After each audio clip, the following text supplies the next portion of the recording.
No caregiver could last a week working for the paralyzed count until a widowed mother arrived. Before we begin this beautiful period romance story, tell me in the comments where you're listening from. I love knowing where you're joining me from. The carriage wheels squeaked as they left the last village behind. From the window, Lucia saw the narrow road curve along the hillside, climbing in slow, stubborn lines. Somewhere beyond the trees lay the lake everyone spoke of with such admiration, but she barely glanced at it.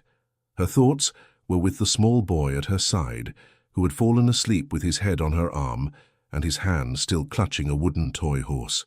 "Matteo," she whispered, giving him a gentle shake. "Wake up, Caro. We are almost there." He stirred and blinked up at her. "Is this the Count's house, Mama?" "Soon," she answered. "First we must finish going up this hill. Then we will see." He frowned a little, as if expecting something more magical. "Will it be big?" "Yes," she said. "Very big. With many rooms. More than we can count." "Bigger than Nonna's house?" he asked. She felt a small ache at the word and smoothed his hair. "Much bigger than your grandmother's house, but perhaps not as warm. We shall see about that, shall we not?" He nodded, satisfied with this task. The carriage jolted again, and he tightened his grip on her dress. Outside, the air grew colder. The driver's shadow moved now and then across the glass. Lucia turned her eyes to the road ahead. When the trees parted, she finally saw it. The mansion rose at the end of the path, set a little back from the lake, grand and self-contained. Tall windows, a long facade, a roof that seemed to press down on the house like a weight. No smoke rose from the chimneys, though she knew people lived and worked inside. The silence around it was almost strange. Matteo shifted closer to her. "Is he there?" he asked. "The Count?" "Yes," Lucia said, "this is his house, and he cannot walk." "No," she replied, keeping her voice calm. "Not since his accident." "Will he be angry, Mama?" Matteo's eyes searched her face. "Perhaps," she said honestly. "He is in pain. People in pain are not always kind. But we will do our work. We will be polite. And whatever he says, you remember this." She touched his cheek. "We are not less than anyone else." He repeated the words softly as though memorizing a verse. "We are not less than anyone else." The carriage finally stopped before the wide stone steps. The driver climbed down and opened the door. "Signora Bianchi," he said, "we have arrived." Lucia drew a breath, lifted her chin and stepped down, holding Matteo's hand. The air carried the faint chill of water and stone. The front door stood shut, but it opened before she reached the steps. A woman appeared in the doorway. Her hair was streaked with grey, her dress plain but neat, her expression serious. Her hands were folded in front of her. "Signora Lucia Bianchi?" she asked. "Yes." Lucia stopped at the base of the steps. "This is my son, Matteo." The woman's gaze went briefly to the child, then back to Lucia, measuring. "I am Signora Carmela. I keep the house for the Count. Come in. The luggage can be taken up by the boy from the stables." Lucia gestured to the driver, who began lowering their small trunk. Matteo tugged at her sleeve. "Mama, shall I carry the horse?" he whispered. "Always," she said. Inside, the entrance hall was cool and dim, though light filtered through tall windows. The stone floor echoed under their steps. Lucia felt Matteo's fingers tighten around hers as he looked up at the high ceilings and serious portraits. Carmela walked ahead with a firm, unhurried pace. "You came from the city?" the housekeeper asked. "From Milan," Lucia answered. "Yesterday. We stayed the night in a village half a day from here." "And before that?" Lucia hesitated a moment. "Before that I lived with my mother-in-law, in a small house. My husband's house." Carmela gave a small nod, as if this confirmed something she already knew. "The agency said you have experience as a caregiver." "Yes," Lucia said quietly. "I cared for my husband during his illness, and later for an elderly lady in Milan." "And you chose this post?" There was no contempt in the question, only surprise. "The house is remote, the work is not easy." "I did not choose the place," Lucia said. "I chose the wage." Carmela glanced back at her, a flicker of understanding in her eyes. "Of course." They passed a doorway where two maids paused in their dusting to stare. A young footman carrying linens nearly collided with Lucia, then quickly stepped aside. The looks were not openly hostile, but they held that mixture of curiosity and resignation, Lucia had seen in boarding houses and employers' kitchens. "How many caregivers have been here?" Lucia asked. Carmela's mouth pressed into a thin line. "Many." "How many in the last months?" Lucia added. The housekeeper hesitated. "5, she said at last. "Perhaps 6. It is easy to lose count." "And none stayed?" "None," Carmela replied. "The last one left after 3 days." "What happened?" Lucia asked. Carmela sighed. "Nothing that has not happened before. The Count is demanding. He does not like to be assisted. He does not like strangers. He does not like his condition. And he is a man who was not accustomed to hearing the word no." "Did he mistreat them?" Lucia asked, keeping her voice even. "He did not strike them, if that is what you fear," Carmela said. "He used only his tongue. For some, that is as painful as any blow." Lucia felt Matteo look up at her, but she kept her gaze on Carmela. "I have heard worse words than any he can invent," she said softly. "I will manage. We will see," Carmela answered. "No one lasts a week. That is what they say now." "Who says that?" Lucia asked. "The servants, the cook, the stable boy, the children who deliver bread." Carmela's eyes met hers. "And perhaps the Count himself. It has become almost a rule here. A new face on Sunday, an empty room by Saturday." Lucia drew a quiet breath. "Then perhaps it is time someone broke the rule." Carmela studied her for a moment. "You are young," she said. "You have a child. No one will think less of you if you decide the task is too heavy." "No one whose opinion I must fear," Lucia replied. "My concern is not what they think of me. It is whether my son eats." Matteo lifted his head a little higher at the word. Carmela looked at him and then back at Lucia. "Very well," she said. "Let me show you your room." She led them up a narrow back staircase to a modest chamber on the 2nd floor. The window looked out onto a side courtyard. There was a bed, a small dresser, a washstand, and a simple chair. "The boy may sleep with you," Carmela said. "There is no extra room prepared for him. Children are not expected in this house." She hesitated on the last words, but did not soften them. "I understand," Lucia said. "You will start this afternoon," Carmela continued. "The Count has been informed that a new caregiver would arrive today." He did not object. "That is as much welcome as you will receive." "How shall I address him?" Lucia asked. "As Count Alessandro or Signore Conte," Carmela said. "Never by his first name alone. He is particular about forms." "And I?" Lucia asked. "Am I Signora Bianchi or Lucia?" "You are what he chooses to call you," Carmela said. "In this house, that is how it is." She gave a short nod and left them to settle in. When the door closed, Matteo climbed onto the bed and bounced lightly, testing the mattress. "It is softer than Nonna's," he announced.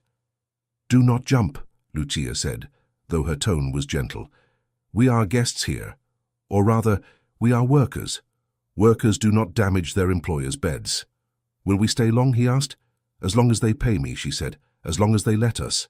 "And the Count," he said. "Will he let us?" Lucia thought of the hall, the portraits, and the echo of servants' footsteps. "Perhaps he will try to send us away, but we will not be easily moved. Are you ready for that, little soldier?"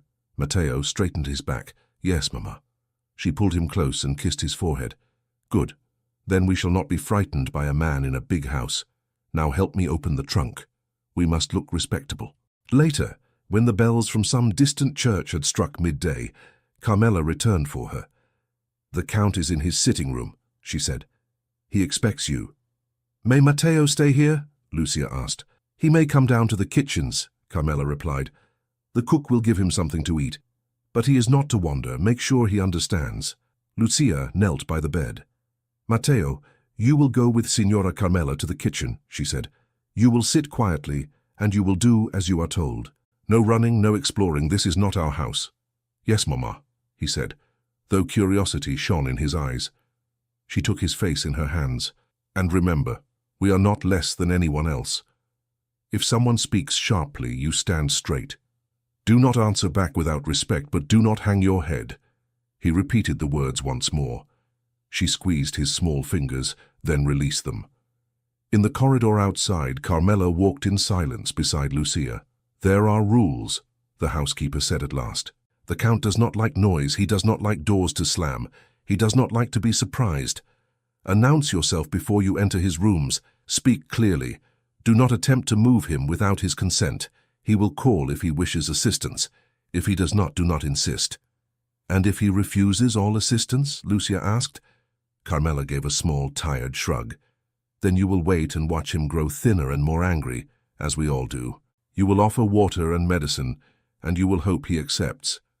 Sometimes he does, sometimes he does not." "And his accident?" Lucia asked gently. "How long has it been?" "More than a year," Carmela said. "Less than 2. He was not like this before." "In what way was he different?" Lucia asked. "Alive," Carmela answered simply. "You will see the remains of that man in his eyes now and then. It makes it harder, I think." They reached a tall door near the end of a corridor. Carmela stopped. "This is his sitting room," she said. "He will likely be by the window. Knock, then wait. If he does not answer, knock again. He hears very well. Do not believe otherwise." Lucia nodded, hands clasped before her skirt. "Thank you, Signora Carmela." Carmela hesitated. "Do not challenge him without thought," she murmured. "He will push. He will look for where you break. Guard that place." Lucia gave a faint smile. "There is not much left to break." Carmela's eyes softened for a heartbeat. "We shall see," she said again, and moved away down the corridor. Lucia stood before the door, felt the weight of the house settle around her, then lifted her hand and knocked. There was no answer. She waited, listening. Nothing. She knocked again, a little louder. A voice came then, low and edged with impatience. "If you are a ghost, enter without ceremony. If you are a living nuisance, you may come in only if you intend to be brief." Lucia's lips tightened briefly. Then she turned the handle and stepped inside. The room was large enough to hold 3 families comfortably. A wide window looked toward the lake, pale in the afternoon light. Near it sat a man in a wheelchair, his back half-turned, hands resting on the armrests. His hair was dark, his shoulders broad, his posture rigid. He did not look at her when she entered. "So," he said, "the agency has found another saint to sacrifice." Lucia closed the door gently behind her. "Good afternoon, Signore Conte," she said. "My name is Lucia Bianchi." He gave a short laugh. They all have names at first. Only then did he turn his head. His face was handsome still, though drawn. Lines of strain marked his brow and mouth. His eyes were a clear, unsettling shade that missed nothing. He looked at her as if she were a piece of furniture he had not ordered. "You are younger than the last one," he said at once, "and thinner. Are they running out of strong arms in Milan?" "My arms are sufficient for my work," she answered. "I have carried heavier burdens than your chair, Count Alessandro." His eyes narrowed. "Have you indeed? Whom did you carry?" "Old men. Sick aunts." "My husband," she said quietly. "Before he died." There was a brief pause. He watched her, perhaps expecting tears, but her voice remained steady. "So," he said, "a widow?" "Of course. The agency knows I pay well. Widows are always grateful for wages." "Widows are grateful for many things," Lucia replied. "A roof, honest work, a chance to feed their children." His gaze sharpened. "Children? Plural?" "One child," she said. "My son is here with me. The agency informed your house, I believe." "A child in my house," he said slowly, as if tasting something unpleasant. "Who approved this?" "The same person who agreed to hire a caregiver," Lucia said. "Your steward, or Signora Carmela. I did not force the door." He sighed. "And where is this child now, running through my corridors, dirtying my carpets?" "He is in the kitchen," Lucia answered, keeping her tone respectful but firm. "Under the supervision of Signora Carmela. He will not disturb you." "You say that now," he replied. "Children disturb simply by existing." "Then you were born unusually quiet, Signore Conte," she said. A corner of his mouth twitched despite himself. "You are impertinent." "I am practical," she answered. "If my words displease you, I will choose different ones, but I will not pretend I am less than what I am to soothe your temper." He stared at her for a long moment. "Come closer," he said. "Let me see what kind of fool they have sent me." She approached, stopping at a respectful distance. He let his gaze travel over her simple dress, her tied-back hair, her worn shoes. There was nothing fine about her, nothing that suggested fragility, only a worn sturdiness, like that of a chair that has survived many moves. "How old are you?" he asked. 27, she said. And the boy? 6. So young to be alone, he remarked. Was your husband eager to abandon you, or did he simply choose the wrong battlefield? He died in the war, she said. There was no choice in it. There is always a choice, he said. Men choose glory and leave widows. And some men choose despair and leave houses full of frightened servants, she answered quietly. Something flashed in his eyes, quick and dangerous. You are bold, he said softly. Do you imagine that will help you keep this post? I imagine it will help me keep my dignity, she said. Whether I stay or go. He leaned back in his chair, studying her. Tell me, Signora Bianchi, what did they promise you? That you would nurse a grateful invalid who would bless your name? That you would be the angel who brings him back to life? No one promised me gratitude, she said. Only wages, and a room for myself and my son. And in exchange you will bathe me, lift me, listen to my complaints, endure my moods, he said. You will wipe what you do not wish to see. You will hear words you do not wish to hear. Yes, she said, if that is what the work demands. You say that now, he murmured. The others said the same on the first day. By the third, they were trembling. By the fifth, they were packing.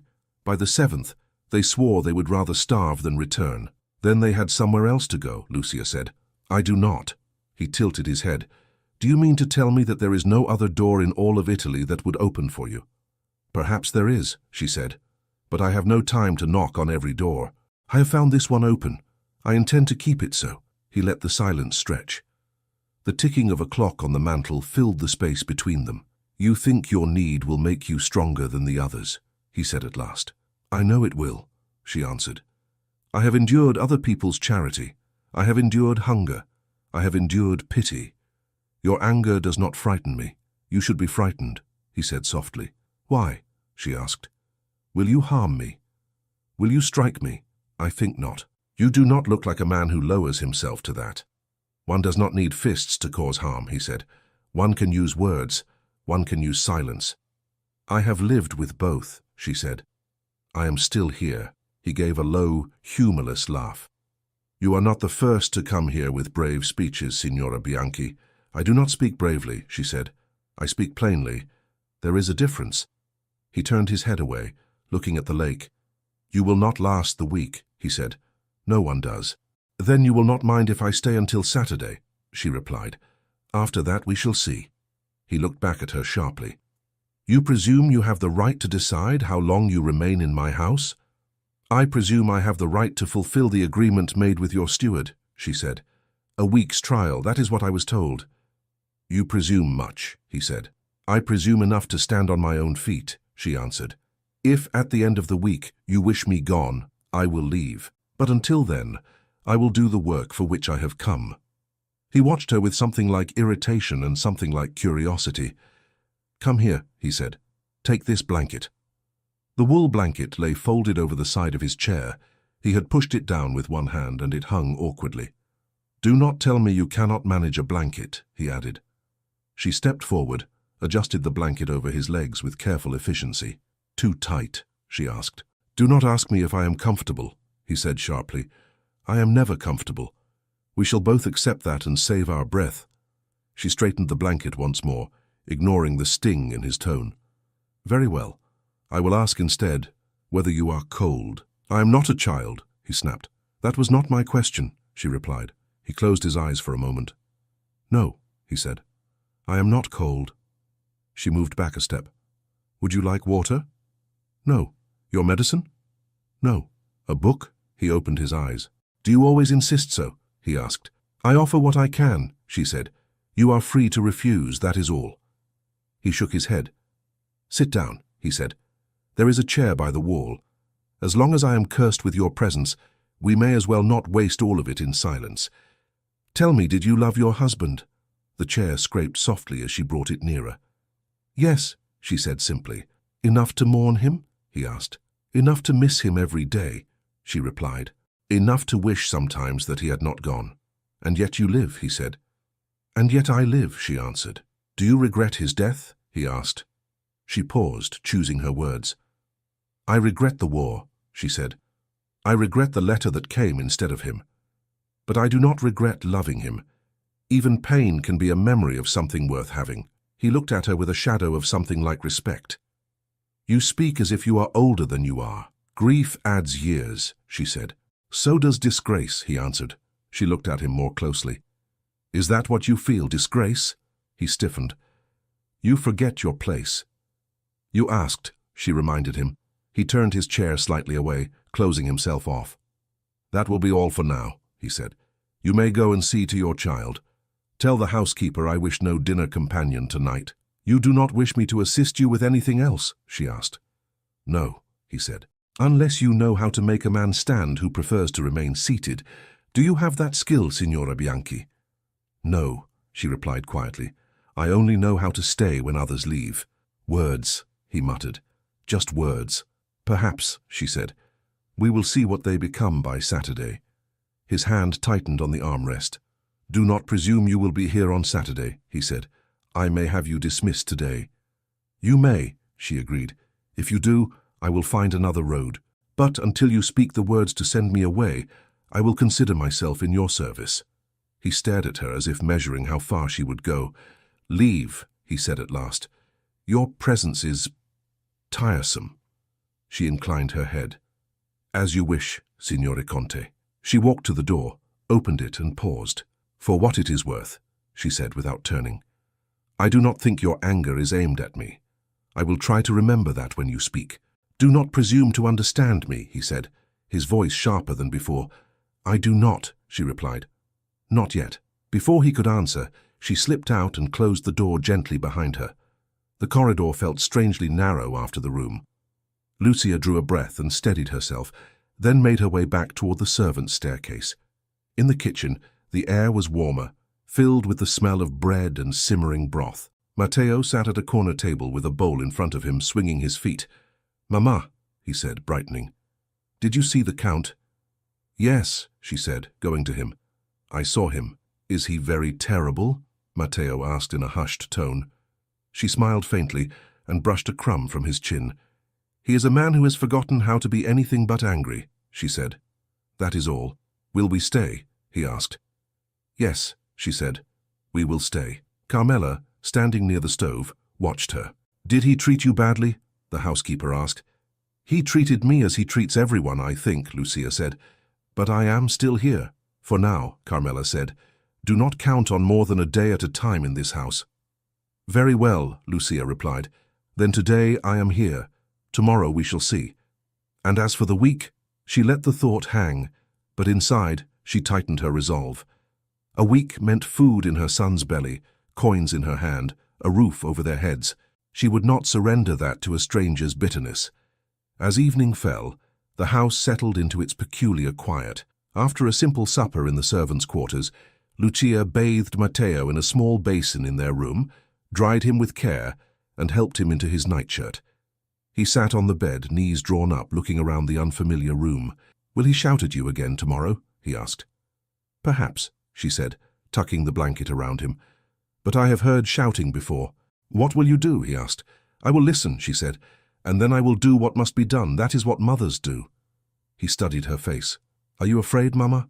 She hesitated, then chose the truth. "A little," she said, "but fear does not feed us. Work does. So I will be more stubborn than my fear." He nodded solemnly. "I will be stubborn too." She laughed softly. "You already are. Now lie down." He obeyed, but when she leaned over to kiss his forehead, he caught her wrist. "Will you go away?" he whispered. "No," she said. "I will stay right here until you sleep.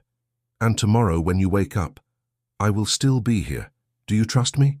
"Yes," he whispered. She sat on the edge of the bed, stroking his hair. The candle on the small table flickered. The house creaked softly, settling. Somewhere a clock chimed the hour. "Mama," Matteo murmured, eyes already half closed. "Do you think the Count is lonely?"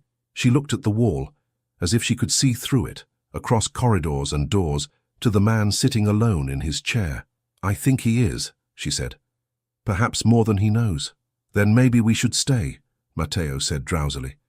"So he will be less lonely." She leaned down and kissed his hair. "We will stay," she whispered. "We will endure his anger, his silence, whatever he throws at us. We will not run after 2 days or 3. We will be stronger than that, you and I." His breathing slowed. "That is what mothers do," she added softly, more to herself than to him. "No man, no count, no harsh word will frighten me away when I must feed my child.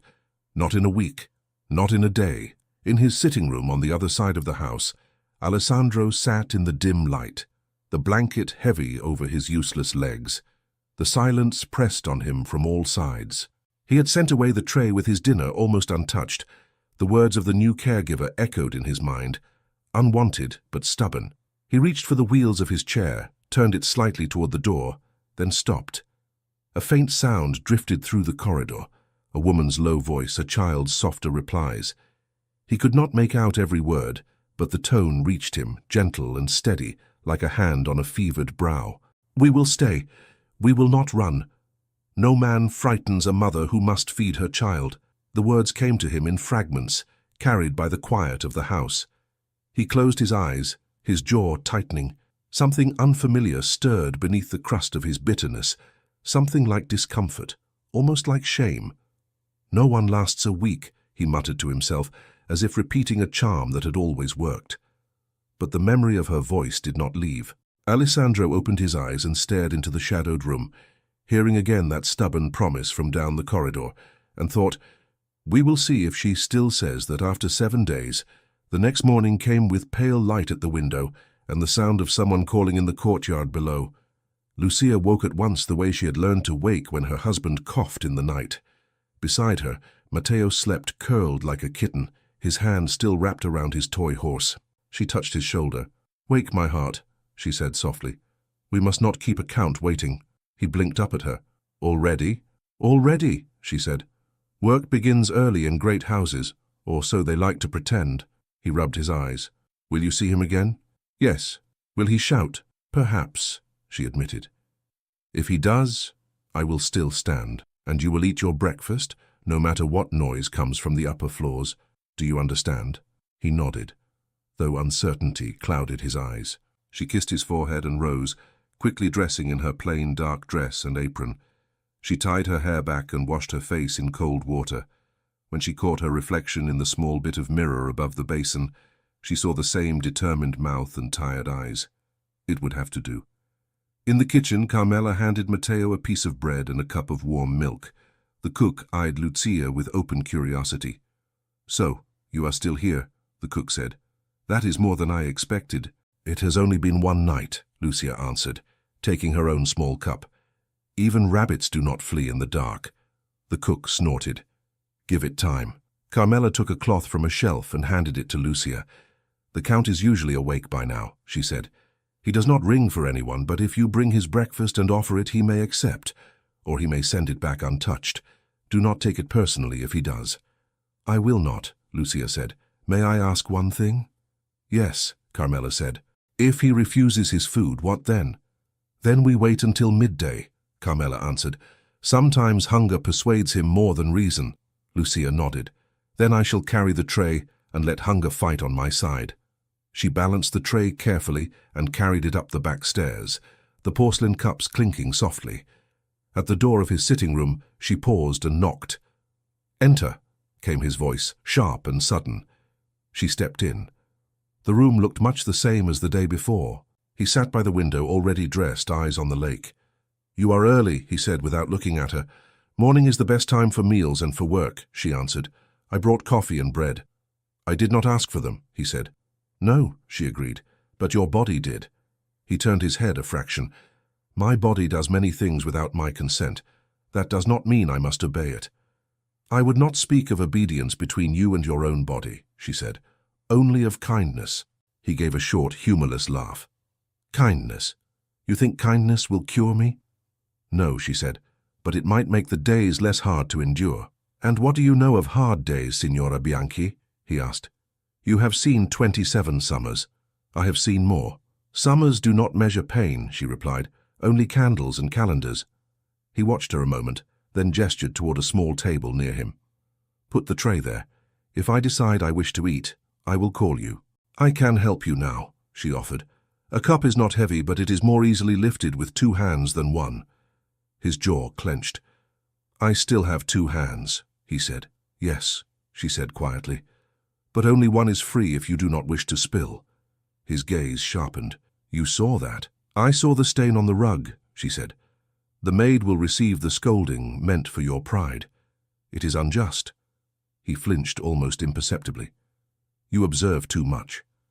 It is my work, she said, to see what is needed and offer it without making a parade of it. He looked at her a long moment, then said, Very well, pour the coffee. She did so in silence, then held the cup so he could take it. His hand brushed hers briefly, the contact fleeting but tense.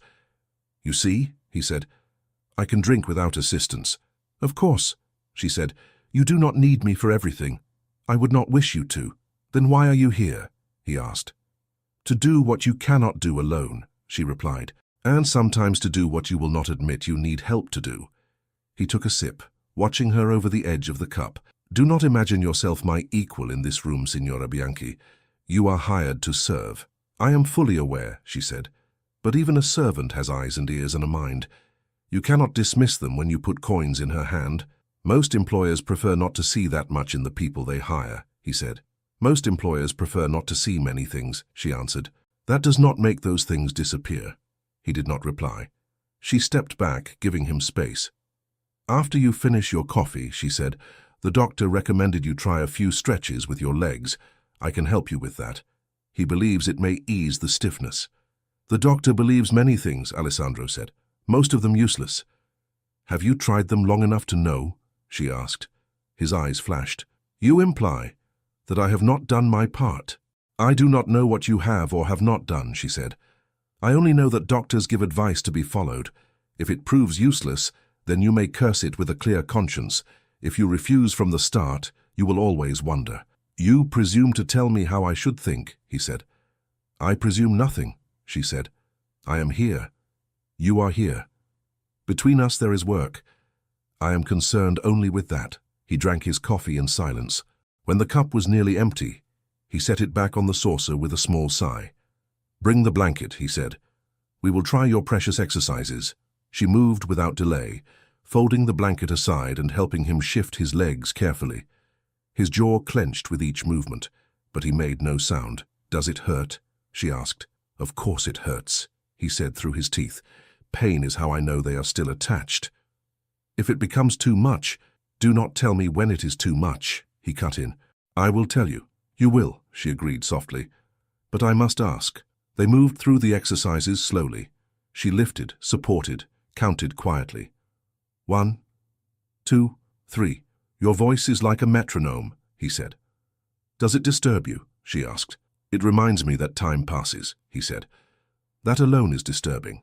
It passes whether you hear it or not, she said. At least this way, it does something while it goes. He did not answer, but he did not ask her to be silent either. When they finished, he was pale and breathing a little faster. She covered his legs again and stepped back. You did well, she said. He gave her a dark look. Do not speak to me as if I were a child who swallowed his medicine. If you were a child, you would have shouted and refused, she replied. You did neither. A flicker of reluctant amusement crossed his face. You are determined to find compliments for me where there are none. I am determined to see what is true, she said, even if you prefer not to. Before he could respond, there was a knock at the door. Carmela's voice sounded from the hall. Signore Conte, you have visitors. Visitors? He repeated. Who has dared to forget that I do not receive? Your mother, signore, came the answer. Silence fell. Lucia watched him closely. His fingers tightened on the arm of his chair, his shoulders stiffening. Of course, he said at last, his voice low. Who else would believe herself above my refusals? Let her in. He glanced at Lucia. Stand back, he told her. She disapproves of anything that suggests I might need help. It will be difficult for her here, Lucia said. Alessandro's mouth twisted. It has always been difficult for her here. The door opened, and the Contessa Maria di Riva entered, followed by a tall, well-dressed man Lucia did not know. The Contessa was elegantly dressed in dark silk, her hair swept back, every movement controlled. Her gaze swept the room, taking in the tray, the blanket, Lucia's simple dress. My son, she said, crossing the room with careful steps. You look pale. Good afternoon, mother, Alessandro answered. And good afternoon, Cousin Lorenzo. I see news of my continued existence reached you? The man beside the Contessa gave a small, polished smile. You are difficult to forget, Alessandro, he said, even when you try so hard to hide yourself. I am not hiding, Alessandro replied. I am simply staying where circumstances placed me. The Contessa bent to kiss his cheek. He allowed it, his expression unreadable. Lucia stepped back toward the wall, lowering her eyes without dropping her attention. She knew how to be present and invisible at the same time. And who is this? The Contessa asked, turning to her. I do not recognize her. This is the new caregiver, Alessandro said. Signora Lucia Bianchi. She arrived yesterday, with a child. The Contessa's brows rose. A child? Yes, he said. The agency failed to mention that delightful detail. She brought an entire family as part of the bargain. It seems caring for me is not enough work for one woman. The Contessa looked Lucia up and down, then returned her gaze to Alessandro. Surely this is not suitable, she said. A child in the house. A young widow attending you alone. She shook her head once sharply. No, this will not do. Lorenzo stepped closer, hands behind his back. Perhaps the agency was careless, he said mildly. They are under pressure, no doubt, to place their people.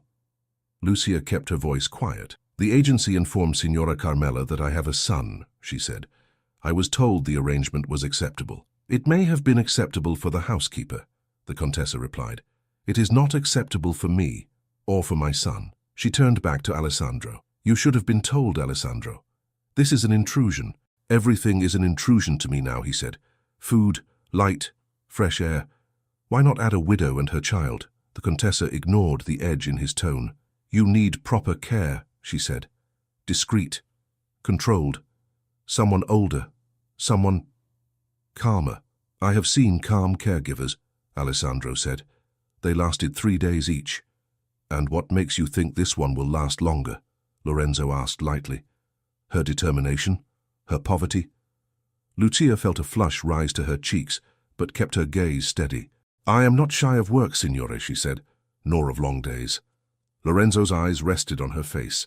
He was perhaps a few years older than Alessandro, handsome in a polished way. His smile did not reach his eyes. I am sure you are very industrious, he said. But you understand, do you not, Signora Bianchi, was it, that this is not a common house? Appearances must be considered. I understand that better than most, she said quietly. Appearances can be crueler than truth. The Contessa frowned. This is not a conversation for her, she said. She is staff. We will discuss it elsewhere. If it concerns whether I remain or go, Lucia said, I would prefer to hear it now, Contessa. I have a child to think of. If we must leave, I should begin packing at once. The older woman looked at her as if surprised that she had a tongue. You will speak when spoken to, she said coldly. This is not your table to sit at. Lucia lowered her eyes. I meant no disrespect, she murmured. Only to save time. Alessandro watched the exchange, something unreadable flickering in his gaze. Mother, if you wish to dismiss her, speak plainly, he said.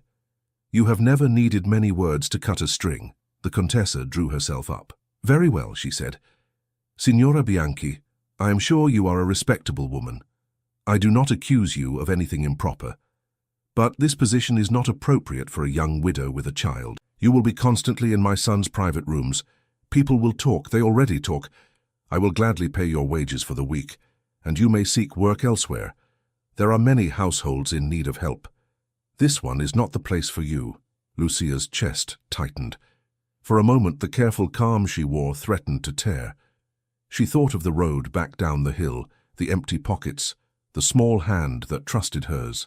I understand your concern, Contessa, she said, forcing her voice to be clear. But I did not come here to cause trouble. I came because I was told your son needed assistance, and because I need to support my own. If I leave now without even a chance to work, I will return to nothing. I do not have another house to go back to. There is always somewhere, the Contessa said. Family, friends, charity. I have exhausted my family, Lucia said. I will not live on charity. Pride is a luxury for the poor, Lorenzo remarked. It tends to cost them more than it gives. Dignity is not pride, Lucia replied quietly.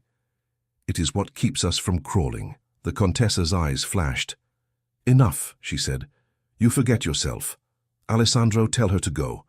This is beneath you. Everyone will know you have a young woman hidden in your rooms. It will be interpreted in only one way, and not in her favor. That is not fair, Lucia said before she could stop herself. I will not be hidden. I work in the daylight in front of servants and doctors. I am not ashamed of my hands. Your hands are not the problem, Lorenzo said softly. Cousin, Alessandro said, his voice sharper now. We all understand your concern. There is no need to polish it further. He turned his gaze to his mother. You wish to avoid scandal, mother. I understand that. You fear what people say in drawing rooms. You fear whispers more than you ever feared reality. That has not changed. I fear for you, she said. I fear for the name you carry, for what remains of your place in this world. You fear for a coat of arms carved in stone, he replied. I no longer wear that coat. I wear this chair. There was a heavy pause.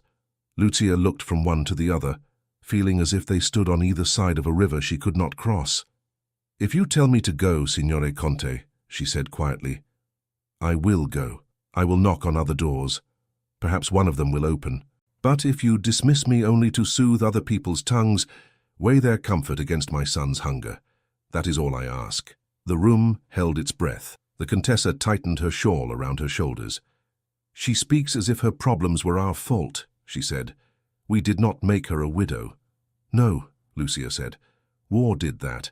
But you did call for a caregiver and promise wages. That is what brought me here. Lorenzo leaned toward Alessandro. You do not need this, he murmured. Send her away and we will find someone else. Someone less complicated. Alessandro's eyes rested on Lucia's face, then on his mother's, then on his cousin's. Something in him seemed to measure, to weigh. You are all very concerned for my soul, he said. Yet none of you wish to sit here and listen to it all day. That is not the question, the Contessa began. It is exactly the question, he cut in. You care what people say about a woman in my rooms. I care what I must bear in those rooms. He turned back to Lucia. You wish to stay, he asked. Even after hearing my mother speak of you as a problem and my cousin hint that you are a temptation. Lucia lifted her chin. I wish to work, she said. If you will let me. He watched her with that same sharp gaze. You are not offended. Of course I am offended, she answered. I am human, but I do not have the luxury of letting offense guide my steps. Lorenzo gave a low, disbelieving laugh. Listen to her, he said. She speaks as if she were giving a sermon. Alessandro ignored him. Very well, he said slowly. You will stay.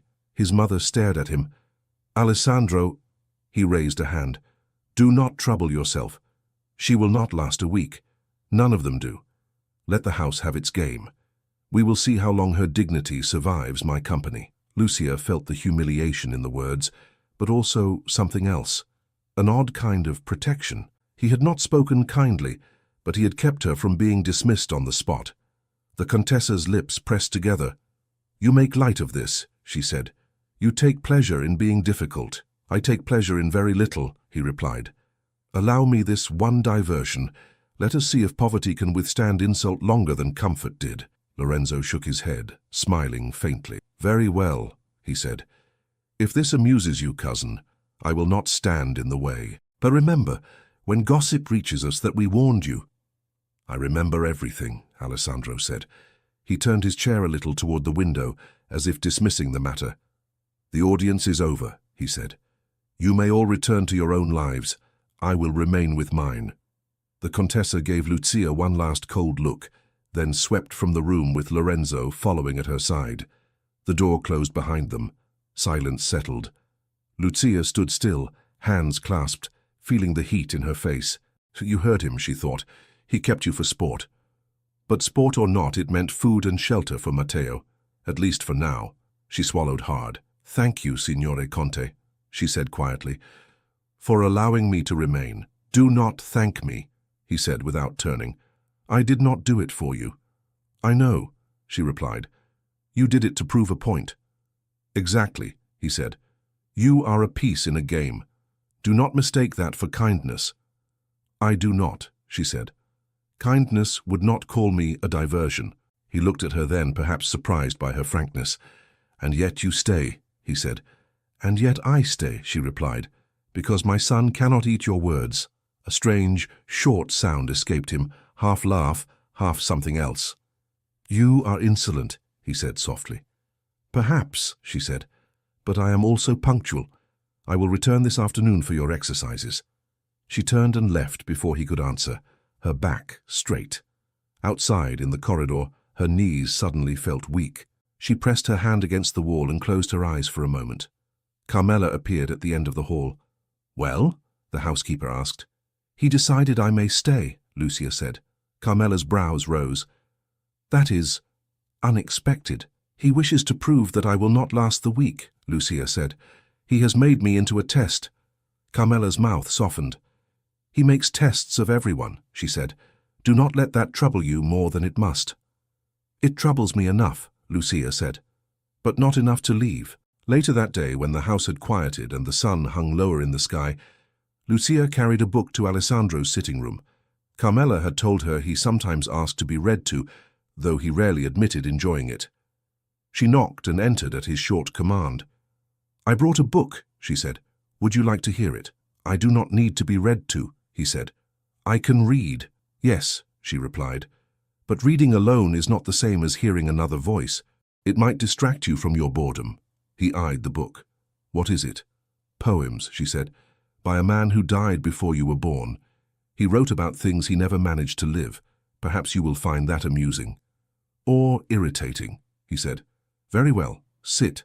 Let us see if your voice can do more than count to 10 while I stretch my legs. She moved to a chair, but something near the desk caught her eye. A portrait leaned against the wall, turned so that its painted face faced the paneling. Only the back of the frame showed, dark and plain. On the desk, a drawer stood slightly open, a corner of folded paper peeking out. The wax seal had been cracked. The edges of the pages were creased, as if they had been read and crushed many times. Lucia's hand moved almost on its own toward the drawer, not to take anything but to push it closed out of habit.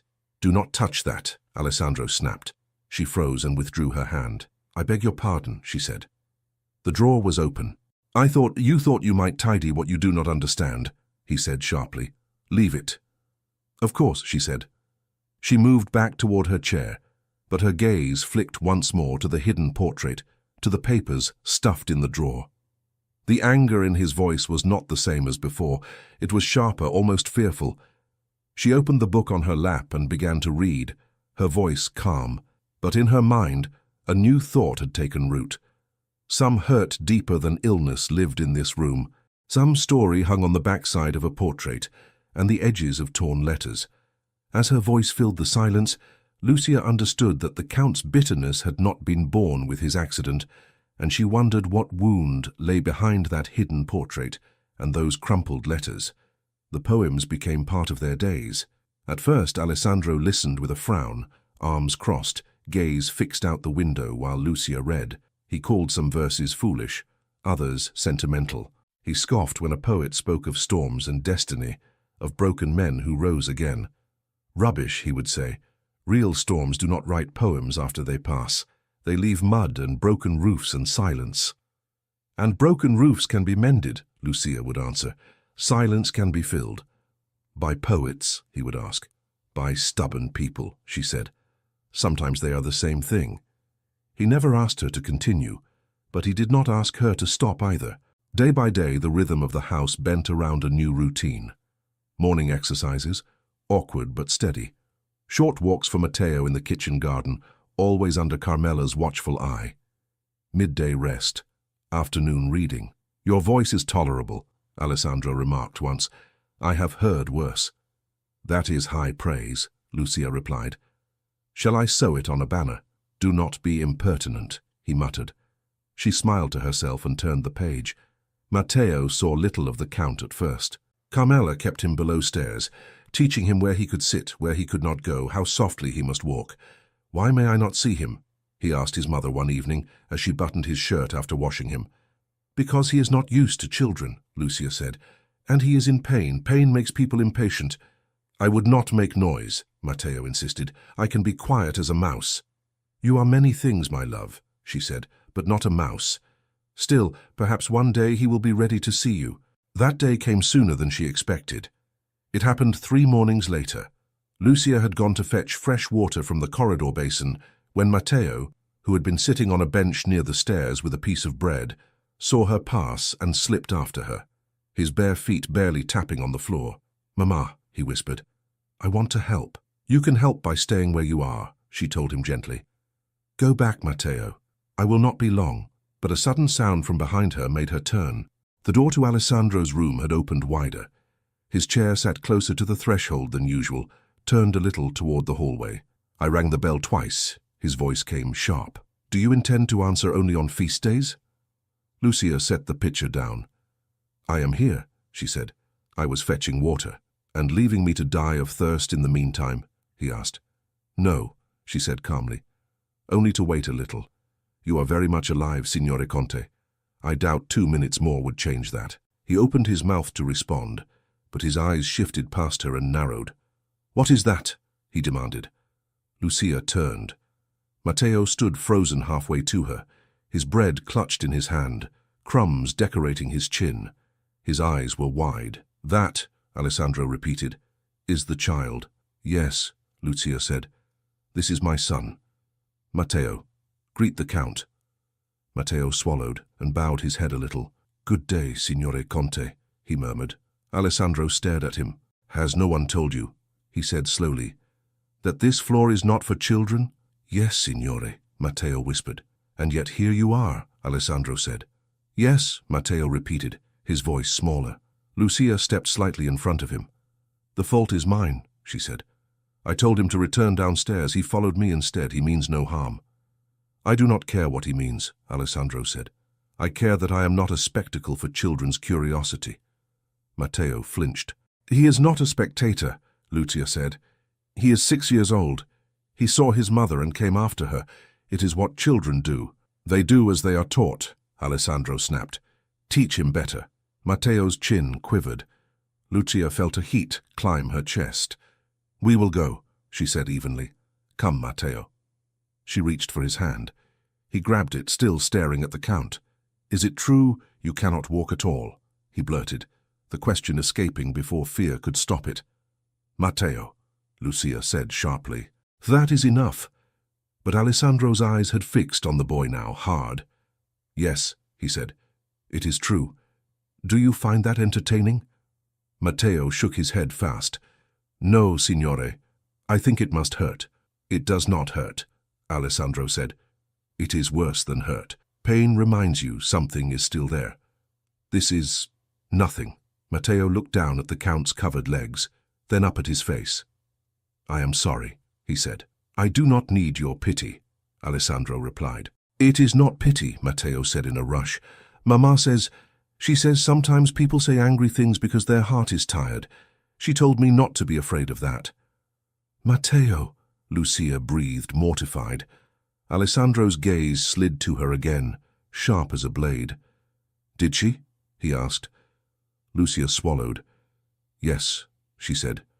"I did." "Your mother speaks much," Alessandro said to the boy. "Does she also tell you that little boys should obey when they are told to stay in the kitchen?" "Yes," Matteo said quietly. "But you disobeyed," Alessandro said. "Yes," Matteo repeated. "Then she lies," Alessandro said coldly. "Fear would have done you good today. Go, and do not come back here." Matteo's eyes filled. He turned, his small shoulders stiff, and walked back down the corridor. He did not run, but each step seemed heavy. When he had disappeared around the corner, Lucia turned back to Alessandro, anger trembling under her skin. "There was no need for that," she said. "For what?" he asked. "For telling the truth. He disobeyed. He should fear you. You are all he has.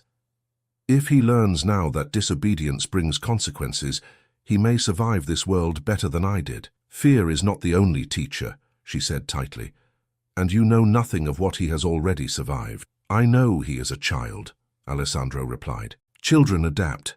They forget. They do not," she said, voice low. "They carry words in their chest like stones. Some they never put down." He looked at her, taken aback by the intensity in her tone. "You are upset," he observed.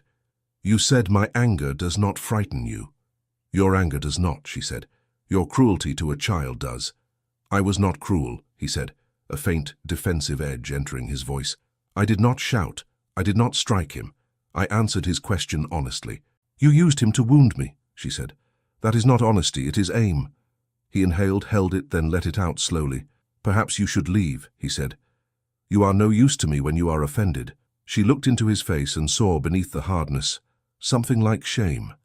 It did not make her less angry, but it cooled the heat enough for her to speak without shouting. I will bring your water, she said. Then I will go comfort my son. We will both return when we have had time to remember why we are here. He stiffened. Do not speak to me as if you had any power over my house. I have power over myself, she said. I choose not to stay in a room where my child has been used as a target. She filled the glass, placed it on the table within his reach, and left without waiting for dismissal. In the kitchen, Matteo sat on the bench with his toy horse clutched so tightly his knuckles were white. Carmela hovered near the stove, pretending not to watch him. Lucia knelt before him. Matteo, she said gently. He looked up, eyes bright with unshed tears. I made him angry, he whispered. I'm sorry, Mama. You did nothing wrong, she said at once. You were curious, you are 6. He is a grown man who should know better than to aim his anger at you. He said you lied, Matteo said. You do not lie. No, she agreed. I do not to you. He spoke out of his own bitterness, not out of truth. Does he hate me? Matteo asked. No, she said. He does not know you. He hates what he has lost. He sees your legs run, your feet move, and it reminds him of his own. That is all. I will not run near him, Matteo said quickly. I can walk slowly, I can be careful. You can be a child, she said. The rest is his work, not yours. Carmela approached then, drying her hands on her apron. It is not wise for the boy to go near the upper floors, she said quietly. The Count is unpredictable. I know, Lucia replied. I will keep him below, I promise. Her promise held for the next days. Work settled again into a pattern. Matteo stayed near the kitchen and yard. Lucia divided herself between her son and the man who seemed determined to push her to her limits. Gradually, something shifted. The next time they did the exercises, Alessandro did not snap when she suggested an extra stretch. He grunted and complied. When she read in the afternoons, his comments grew less mocking, more dryly observant. This poet, he said once, longs for things he never possessed. He writes of bravery and battlefield glory. I would wager he never held a sword. Perhaps, Lucia said. Or perhaps he held one and failed to use it. And you prefer that? Alessandro asked. Cowardice over experience? I prefer honesty, she said. If he was afraid and he writes truly of that fear, I respect it more than if he wrote brave lies. He considered her for a moment. What frightens you, Signora Bianchi? He asked. Losing my son, she said without hesitation. Not being able to feed him, seeing him grow with hunger in his eyes, that frightens me more than any man. Not illness, not death, he pressed. Death comes for everyone, she said. Hunger strikes some sooner than others. I fear the sooner blow. And you think staying here will keep it away? He asked. For a time, she said. Long enough to find the next piece of bread. His gaze drifted to her hands. Your fingers are rough, he remarked suddenly. Work does that, she said. I prefer it to soft palms that have never done anything useful. My palms were not always useless, he said quietly. What did you do? She asked. Many things, he replied. I rode. I hunted. I managed estates. I played cards badly, danced worse. I shook hands with men who pretended to be important. I signed my name on papers I did not always read carefully enough. Which of those do you miss? She asked. He looked surprised. Miss? Yes, she said. Do you miss the horses, the hunting, the dances? I miss movement, he said. All of it. The feeling of walking into a room without thinking how many eyes count your steps. I miss forgetting that I have legs. You still have legs, she said softly. I have weight, he corrected. The rest is habit of shape. She fell silent, not because she had nothing to say, but because she sensed he had reached the edge of what he could express. One afternoon, a week after the Contessa's visit, Lorenzo appeared at the door of the sitting room alone. May I come in? He asked. Alessandro's mouth tightened. You already have, he said. If you are here, it is not to ask permission. Lorenzo smiled. Ever the gracious host. He stepped inside, nodding to Lucia without really seeing her. "So," he said lightly, "the widow remains." "She remains," Alessandro said. "You look disappointed. Were you hoping to win a wager among the servants?" "I never bet on certainties," Lorenzo said. "It is bad form, though I confess I did not expect her to endure your charming temper so long." "She is stubborn," Alessandro said. "In that, at least, we are alike." "I had not noticed," Lorenzo said, glancing at her. "She is very correct, very restrained." "Do not mistake quiet for weakness," Alessandro said. Lorenzo's smile thinned. "I never mistake anything, cousin." He turned to Lucia. "You will attend the family dinner this evening," he said. "As staff, of course. My aunt insists on having you present, if only to see what kind of person has bewitched her son into compliance with his therapy." "I have bewitched no one," Lucia said. "I have only done my work." "Call it what you like," Lorenzo replied. "Be in the dining room at 7, wear your neatest dress. That one will do, I suppose." He left as abruptly as he'd come. Lucia glanced at Alessandro. "If your mother wishes me there only to examine me," she said, "perhaps it is better if I do not go." "You are staff," he said. "She will see you whether you carry a tray now or later. Better to meet her gaze once and be done with it." "You do not mind?" she asked. "I mind everything," he said, "but I have grown tired of running from it. Go, listen. The walls in that room have heard worse than anything they will say about you." That night, the dining room shone with polished glass and silver. Lucia stood near the sideboard, hands folded, waiting to carry dishes when signaled. The Contessa sat at the head of the table, Alessandro at her right, Lorenzo at her left. A pair of distant relatives had joined them, their titles long and faces interested. "And this is my son's caregiver," the Contessa said at one point, gesturing lightly toward Lucia. "Signora, what was it?" "Bianchi," Lucia supplied. "Yes," the Contessa said. "From Milan, a widow." The female cousin, a talkative woman with sharp eyes, tilted her head. "A widow with a child, is that not so?" she asked. "How touching. You are very generous, Maria, to open your house this way." "There is a limit to generosity," the Contessa murmured.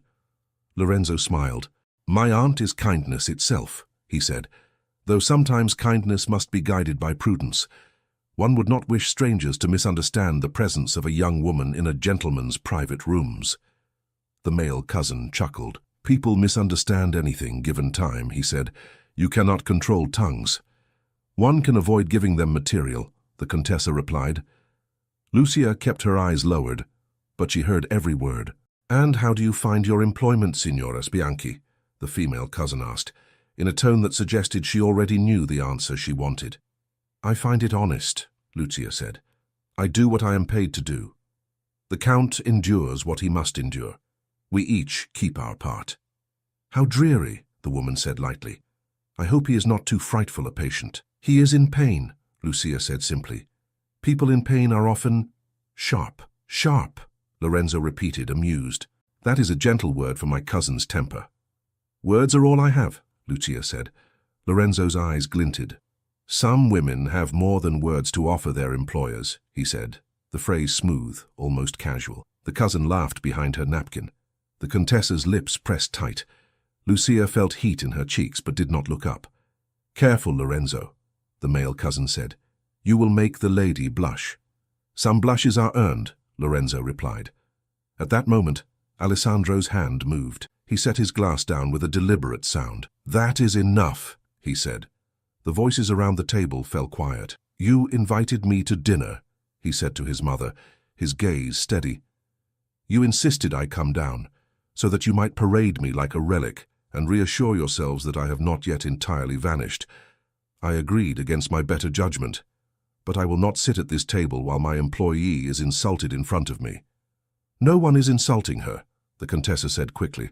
"Lorenzo was making an observation. She is new. People are curious."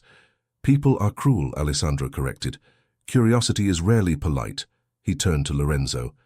"You imply that she is here for more than her wages," he said.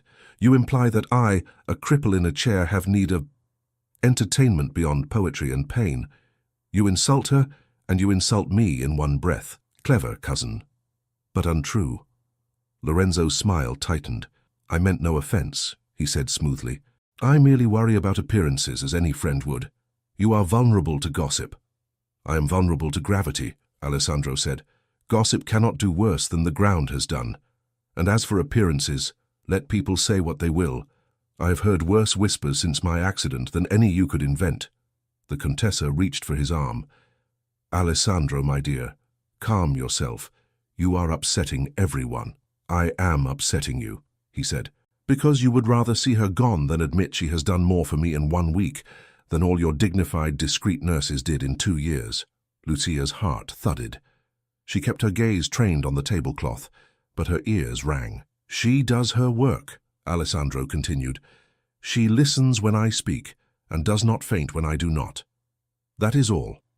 If your guests cannot sit at the same table with the knowledge that I have hired a widow to assist me, then perhaps they should dine elsewhere. The silence that followed was heavy. Then the female cousin laughed nervously. My, how modern we have become, she said. Very well, let us speak of something else. The vineyards, perhaps. The conversation limped on, thinner and more strained. Lorenzo's eyes flicked now and then toward Lucia, thoughtful, calculating. When the meal at last ended and the guests drifted toward the salon, Lucia retreated to the side corridor, her hands shaking slightly as she carried a tray. Carmela caught her sleeve. Are you all right? She asked in a low voice. He defended me, Lucia said, almost believing it as she spoke. In front of them all. I did not expect that. Nor did I, Carmela admitted. Perhaps the exercises are waking more than his legs. When the house had quieted and the guests were shown to their rooms, Lucia went to fetch Matteo from the attic room where he had slept that night to keep him away from the noise. He curled against her on the way back to their chamber, half asleep, trusting. Later, after he had settled and the candle had burned low, Lucia sat at the small desk by the window, a blank sheet of paper before her. The memory of Lorenzo's eyes at the table, sharp and amused, would not leave her. A soft knock sounded at the door. She rose and opened it a crack. Lorenzo stood in the dim corridor, hands behind his back, smile polite. Forgive the late hour, he said. May I speak with you a moment, Signora Bianchi? She hesitated. My son is asleep, she said. I cannot leave him. We will not go far, Lorenzo said. Just to the end of the corridor. The walls here have ears. I prefer to offend fewer of them at once. Against her better judgment, she stepped into the hallway, pulling the door almost closed, but leaving it unlatched. What is it, signore? She asked. He studied her face a moment. You must not mistake my cousin's defense for security, he said. I do not, she replied. I am still staff. You are more than that now, he said, at least in the eyes of those who watch. When a man defends a woman so vehemently at table, people assume no attachment.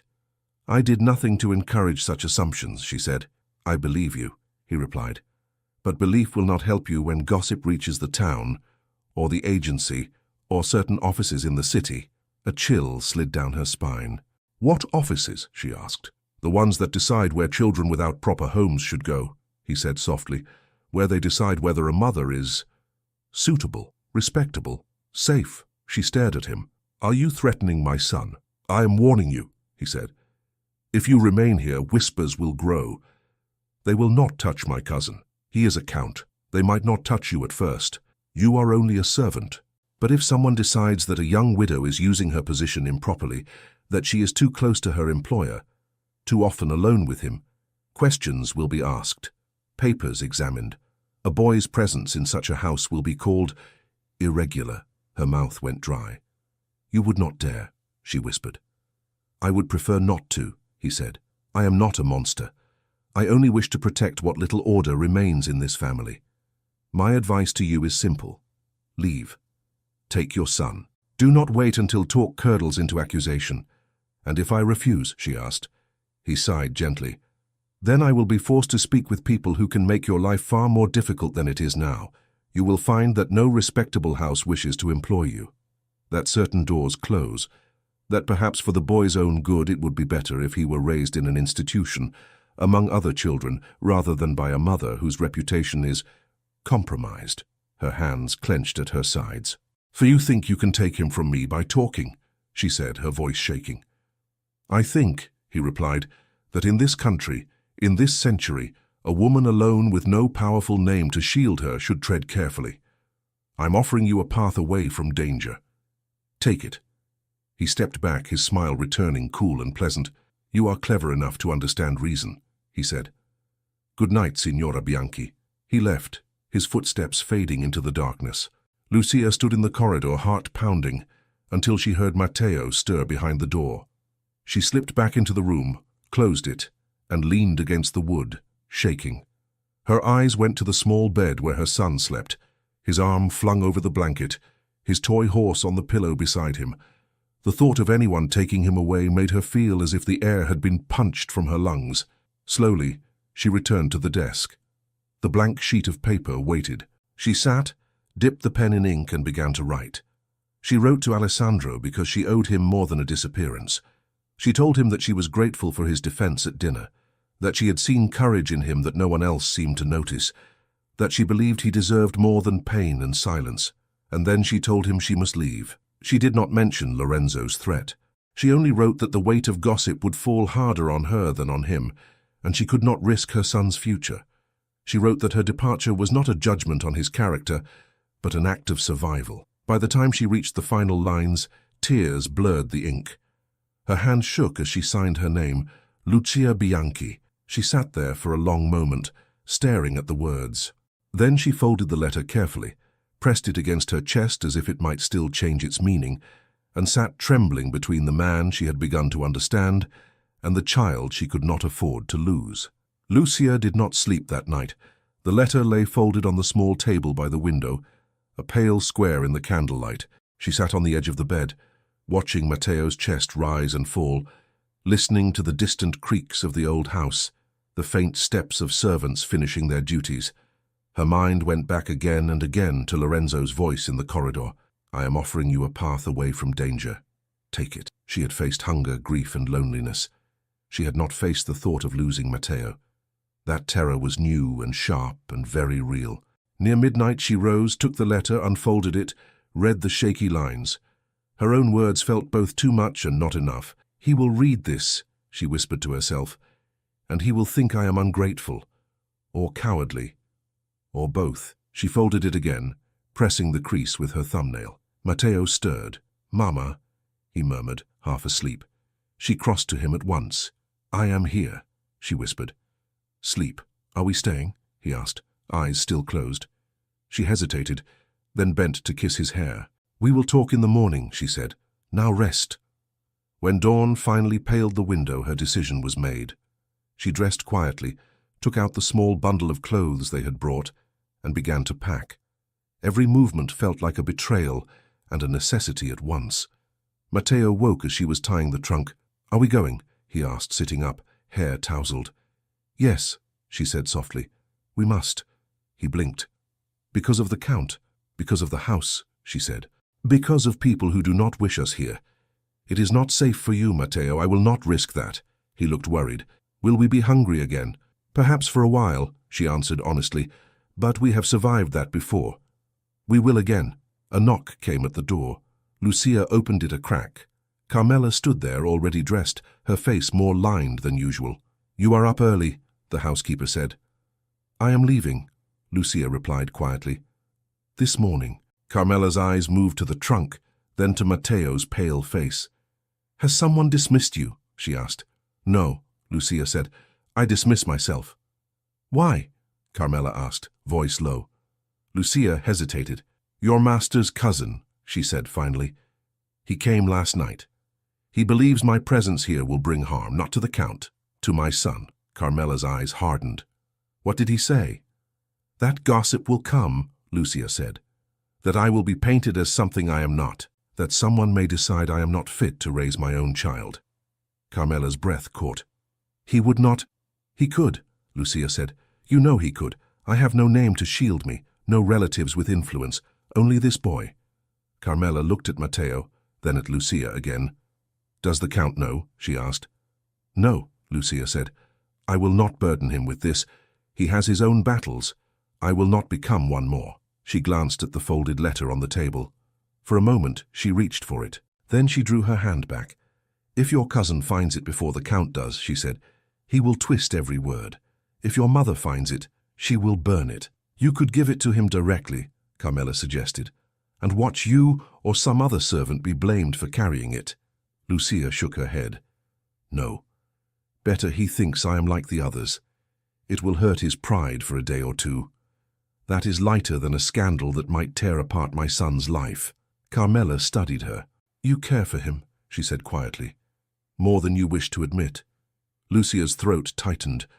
I respect him, she said, and I pity him, and I understand him more than I expected to. But none of that feeds a child. I see, Carmela murmured.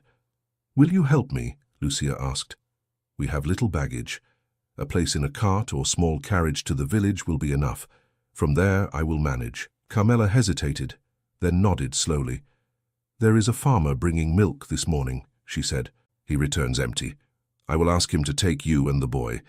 If anyone questions, I will say you decided the work was too hard. People will believe that, Lucia said. They expect it. Will you not at least say goodbye to the Count? Carmela asked. Lucia's fingers dug into the fabric of her skirt. If I see him, she said, I will not leave, and if I stay, I may lose Matteo. That is the simple truth. Carmela sighed. You are a brave woman, Lucia Bianchi, and a stubborn one. Both qualities the Count despises, Lucia said with a trembling smile. Both qualities he needs, Carmela replied. Come, the farmer will not wait all day. She helped carry the small trunk down the back stairs.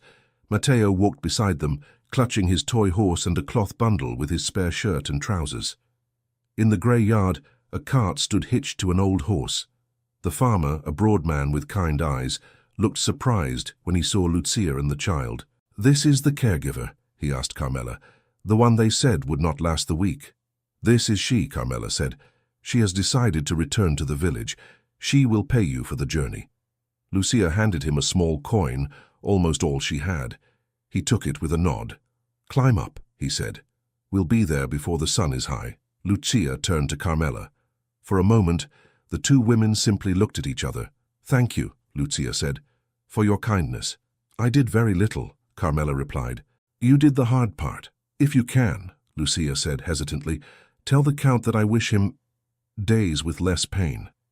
I will tell him something, Carmela said. I do not know if he will listen.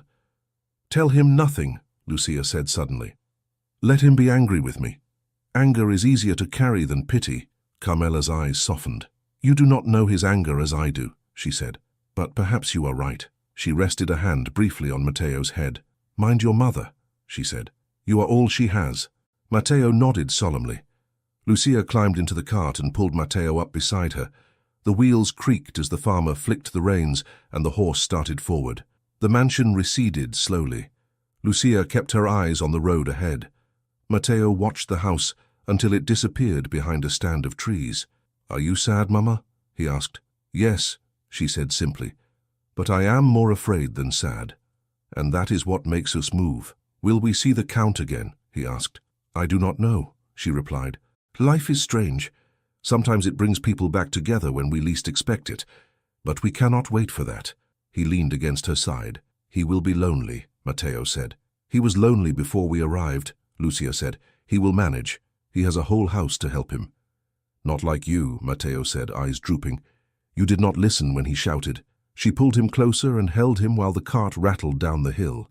Back at the mansion, the bell pulled by Alessandro's hand rang twice, then a third time, sharp and insistent. No one came. He frowned, rang again. The bell chimed faintly down the corridors. At last, a young maid appeared in the doorway, flushed and breathless. Signore Conte, she gasped. Forgive me, I was in the other wing. Where is Signora Bianchi? He asked at once. She has not come. The maid's eyes flickered. She is not here, Signore. He stared at her. What do you mean she is not here? She does not leave this floor without asking my permission. She left early, Signore, the girl stammered. Before dawn. He felt something cold drop in his chest. Left, he repeated. Yes, Signore, with the boy. Signora Carmela arranged a cart. They are gone. For a moment, nothing in the room seemed solid. Then his hand tightened on the arm of the chair. Send Carmela to me, he said quietly. Subito, Signore, the maid said, and vanished. He sat very still, staring at the empty doorway. The blanket over his legs suddenly felt heavier than ever. Gone, like all the others. But she had not seemed like the others. She had not flinched. She had not cried when he sharpened his words. She had promised she would stay a week. No man, not even a count, frightens a mother who needs to feed her child. Apparently, he thought bitterly, I am less frightening than hunger. That should comfort me. It did not. Carmela came in with her usual measured steps, but he saw at once that her hands were clasped tighter than usual. So, he said, you have decided to run my household as you please. She lifted her chin. I do as duty and conscience tell me, signore. Duty, he repeated. To whom? Not to me, to the living soul in this house who needs most, she said, and sometimes that soul is not yours. He glared at her. Where has she gone? To the village, Carmela said. Beyond that, I do not know. Why? He demanded. Yesterday she was here, today she is gone. What changed between one sunset and the next? Carmela hesitated. Your cousin spoke with her, she said quietly. Late last night in the corridor. I did not hear every word, but I saw her face after. She looked frightened. His fingers dug into the wood. Lorenzo, he muttered. Of course. He turned, grimacing as the movement strained his back. Send him to me, he said. Now. Alessandro, Carmela began. Now, he repeated, voice like ice. She bowed her head and left. Lorenzo arrived not long after, immaculate as always, his expression calm. You rang, cousin? He asked. You sound very imperious for someone who never leaves his chair. Where is she? Alessandro asked without preamble. Whom? Lorenzo asked lightly. You will have to be more specific. Women pass through this house as often as the seasons. Do not play with me, Alessandro said. Lucia, where is she? Lorenzo's brows rose. Ah, the widow.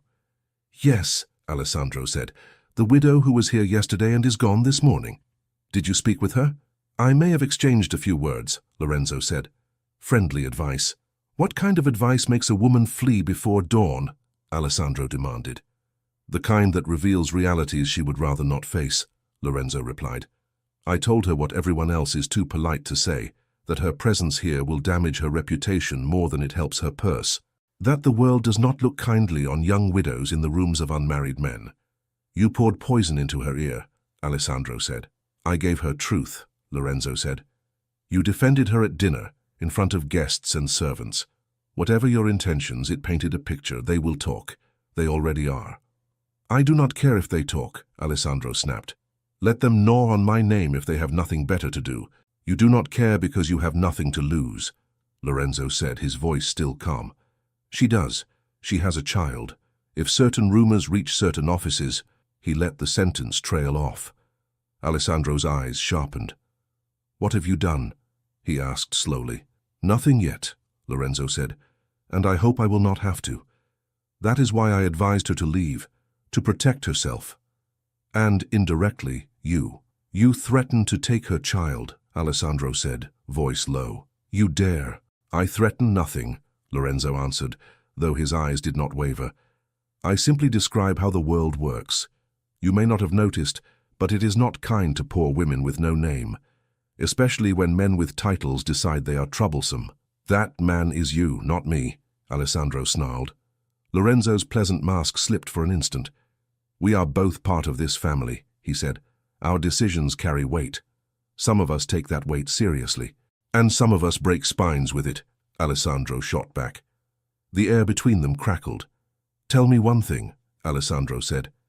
When I lay broken after my accident, who decided which letters I received, which visits were allowed, which doctors I saw? Lorenzo straightened slightly. Mother managed those matters, he said.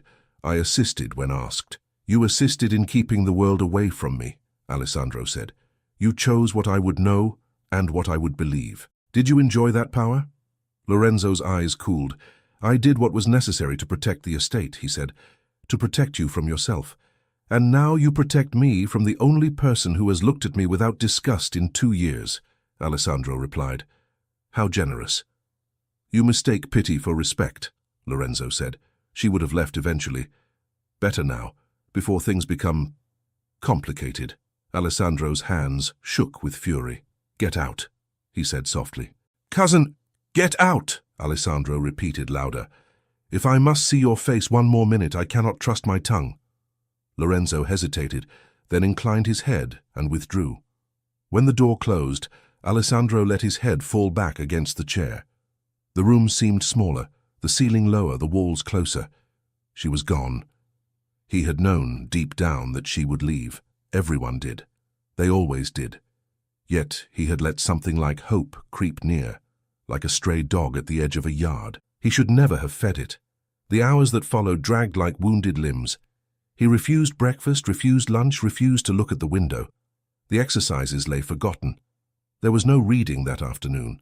The silence he had once inhabited as a shield now felt like a weight on his chest. When Dr. Ricci arrived that evening for his weekly visit, Carmela met him at the door with an uncharacteristic urgency. "You must see him," she said. "He has refused everything. He is worse than before she came." "Before who came?" the doctor asked, setting down his case. "The caregiver," Carmela said. "Lucia, she has left." "Already?" Ricci frowned. "She seemed different from the others." "She was," Carmela said. "That is the problem." He climbed the stairs and entered Alessandro's sitting room without waiting for a call. "Good evening," he said briskly. "I hear you have decided to stop eating. May I ask whether you consider this a medical experiment or a new form of protest?" Alessandro did not turn. "Go away, Ricci," he said. "I have no use for you today." "You rarely have use for me any day," the doctor replied. "Yet here I am, like taxes." He came closer, noting the untouched tray, the way Alessandro's hands hung loosely over the armrests. "Is it because she left?" he asked. Alessandro's jaw tightened. "Carmela has a generous tongue," he said. "Does she also report what time I breathe and how many times I blink?" "Carmela cares whether you live," Ricci said. "As do I, though I hide it better. Tell me what happened." "What always happens," Alessandro said. "I believed in something." It walked away. Ricci pulled a chair near and sat facing him. "Did you give it reason?" he asked. "I always give reason," Alessandro said bitterly. "I just did not know which one she would choose. My temper, my mother, my cousin, my chair. She had many to pick from." "From what I have heard," Ricci said, "she chose your cousin." Alessandro glanced at him. "Carmela told you?" "She told me Lorenzo spoke with her," Ricci said, "and that this morning the widow was gone. I know that family well enough to guess the rest." "He threatened her," Alessandro said quietly. "He threatened to use the weight of our name against her child." "And you?" Ricci asked. "What will you do?" "I?" Alessandro gave a hollow laugh. "Nothing. I cannot walk, I cannot ride. I cannot storm into town and drag her back like some jealous lover. I can only sit here and be angry. That is what I do best." Ricci leaned forward. "You can leave this house," he said. "You have always been able to. It would be uncomfortable, difficult, painful, but not impossible." Alessandro looked at him as if he had suggested flying. "Leave?" he repeated. "And do what? Paralyze the streets with my chair?" "Go to her," Ricci said simply. The room went very still. "You expect me," Alessandro said slowly, "to be carried down those steps, put in a carriage, jolted over every stone between here and the village, all to chase a woman who chose to leave?" "Yes," Ricci said. "That is exactly what I expect if you wish her to know that her presence mattered. You have spent 2 years letting others decide where you go and who you see. You have signed away decisions with a tired hand. If you want her back, go yourself. Do not send letters, do not send servants, go." Alessandro's eyes darted to the door, as if he could already see the stairs beyond it. "And if I collapse on the way?" he asked. "Then you will have collapsed doing something other than rotting," Ricci said. "Forgive my bluntness. You pay me for it. You think your body is the only thing that cannot move. But it is your will that lies paralyzed. Lucia moved it more in 1 week than I have in months. Do not waste that." Alessandro swallowed. "It would hurt," he said. "Yes," Ricci said. "It will hurt. Living hurts. Staying where you are hurts too. Choose the pain that leads somewhere." Silence stretched between them. Then Alessandro whispered, almost to himself, "I do not know if I can." "You do not know until you try," Ricci said. If you try and fail, at least you will have an honest answer. If you do nothing, you will lie to yourself for the rest of your life saying you had no choice." Alessandro looked at his own hands, the veins showing more than he remembered. He thought of Lucia's fingers steady as she guided his legs, of her voice counting, of her telling him he was more than his anger. He thought of Matteo's small face, confused and brave. Slowly he lifted his head. "Call the stable," he said. "Have them prepare the light carriage. I will need 2 strong men." Ricci's brows rose. "Now?" "Yes," Alessandro said. "Before I convince myself otherwise." "Your mother will faint," Ricci remarked. "Let her," Alessandro said. "She has smelling salts." Ricci allowed himself a small smile. "I will speak to Carmela," he said, "and I will ride with you. Someone must keep you from leaping out of the carriage in a rage and shattering the rest of your bones." "I doubt that is a danger," Alessandro said dryly, "but your company may be useful." When Ricci left, Alessandro sat very still. Then he reached for the wheel of his chair and turned it toward the door. By the time Carmela returned, there was movement in the corridor. Footsteps, voices, the creaking of harness leather. "You are really going," she said, as if she scarcely believed it. "Yes," he replied. "You will help me down the stairs." "It will be difficult," she warned. "I am aware," he said. "You have told me that about everything worth doing." 2 footmen came, strong and nervous. Under Ricci's instructions, they lifted the chair with Alessandro in it, 1 man at the back, 1 at the front. Carmela walked alongside, murmuring directions. The first step was agony. So was the second. Pain flared through his back. Sweat broke on his forehead. He bit down on any sound that might escape. "Breathe," Ricci said quietly. "In, out. If you faint, it will take twice as long." "I am not going to faint," Alessandro ground out. By the time they reached the entry hall, he felt as if he had crossed a mountain. The sight of the open door, the strip of daylight beyond, seemed unreal. His mother appeared at the top of the main staircase, pale and incredulous. "What is this?" the Contessa cried. "Alessandro, what are you doing?" "Going out," he said. "It is what men sometimes do, I have heard." "You cannot," she said, descending a few steps. "It is dangerous. The roads are rough. The air is the same air that enters my window," he said. "I will endure it." "And where are you going?" she demanded. "To the village," he said, "to find the woman your nephew frightened away." Her face tightened. "This is madness," she said. "You will exhaust yourself for what?" "A servant who ran at the first scare." "She did not run at the first scare," he said. "She stayed longer than many. She left because your nephew used the weight of our name as a threat." "I will not have my name used so." He lifted his chin. "If you have any affection for me, mother, stand aside." She stopped on the steps, breathing hard. "You will ruin yourself," she whispered. "I am already ruined," he said. "This is the first thing I have done in 2 years that feels like my own choice." She saw then that nothing she said would divert him. Slowly, she moved to the side of the staircase, gripping the railing as if it were the only solid thing left. The footman carried him out into the light. The carriage waited near the steps, a lighter model adapted with space for his chair. The coachman stood ready, eyes wide. They lifted Alessandro up again, guiding him into the carriage, securing the chair with straps. Ricci climbed in beside him. Carmela stood near the wheel, her hands trembling in her apron. "Bring them back safely," she told Ricci. "I will do my best," he said. "The stubbornness is his own." Alessandro looked at her. "If we return," he said quietly, "she may come with us, or she may not. But whatever happens, things will not go back to how they were. Prepare yourself." "I have been preparing for that since you were a child," Carmela said. "Go." The carriage jolted forward. The road to the village was rougher than Alessandro remembered.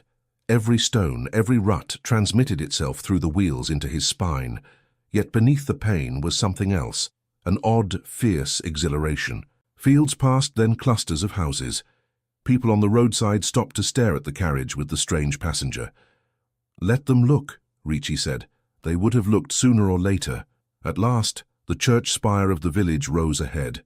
The carriage rattled over cobblestones and into the small square. "Where would she go?" Ricci asked. "An inn," Alessandro said through clenched teeth. "Somewhere cheap, somewhere with a roof that did not leak too much." As if you have ever had to choose an inn for its roof, Ricci muttered. But he called to the coachman to stop near a modest boarding house facing the square.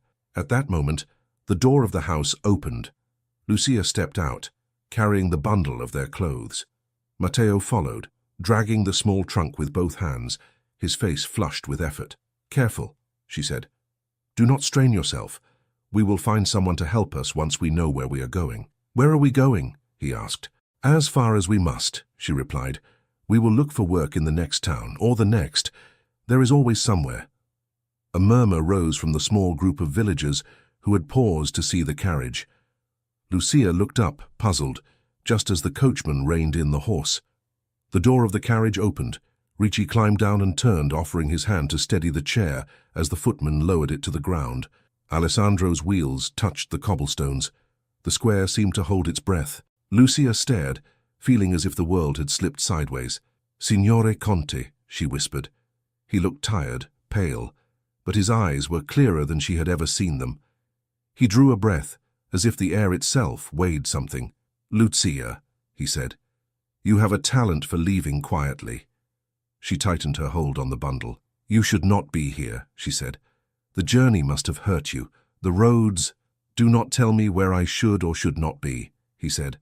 "I hear that enough at home." She took a step toward him, then stopped. "How did you—" "I followed the only road you could take," he said. "It was not complicated. Painful, yes. Not complicated." Villagers watched from doorways and corners, whispering. The sight of the Count in the middle of the square in his chair, speaking to a poor widow, was more interesting than any market day. Lucia's cheeks warmed under their gaze. "People are staring," she murmured. "Let them," he said. "They have stared at me for less." He glanced at Matteo, who stood very still beside her, the trunk handle in his hand, eyes huge. "Hello again," Alessandro said to him, voice gentler than before. "I see you still disobey when your mother tells you to stay put." Matteo blinked, uncertain whether this was a joke or a scolding. "We are going away," he said. "We will not bother you." "You already bother me," Alessandro said. "You and your mother. You disturb my peace. You wake thoughts I had put to sleep. You make me remember I am still capable of wanting something." Lucia swallowed. "You came all this way to tell me I am a nuisance?" she asked, trying to keep her voice steady. "No," he said. "I came to tell you that I care for you, and that I cannot let you leave believing you were only a diversion in my house." Her breath caught. "Signore," she said quietly, "do not say things in front of all these people that you will regret." "If I regret anything," he said, "it will be not saying them sooner." He shifted his hands on the wheels as if bracing himself. "I have been many things," he said. "Proud, angry, cowardly. I let others decide what I would know, who I would see, where I would live. I wrapped myself in my own shame and called it dignity." His eyes held hers. "You came into my house with your rough hands and your small son," he said, "and you refused to be impressed by my anger. You did not flinch when I threw words like stones. You told me the truth when everyone else preferred comfort. You treated me as a man, not as a ruined statue in a quiet room." Lucia's throat ached. "I only did what I was hired to do," she whispered. "You did much more," he said. "You made me want to move, to breathe, to leave my prison. You gave me back the possibility of choice. No coin can pay for that." He took another breath, deeper this time. "I know why you left," he went on, "or enough to guess. My cousin uses fear the way others use fans and canes.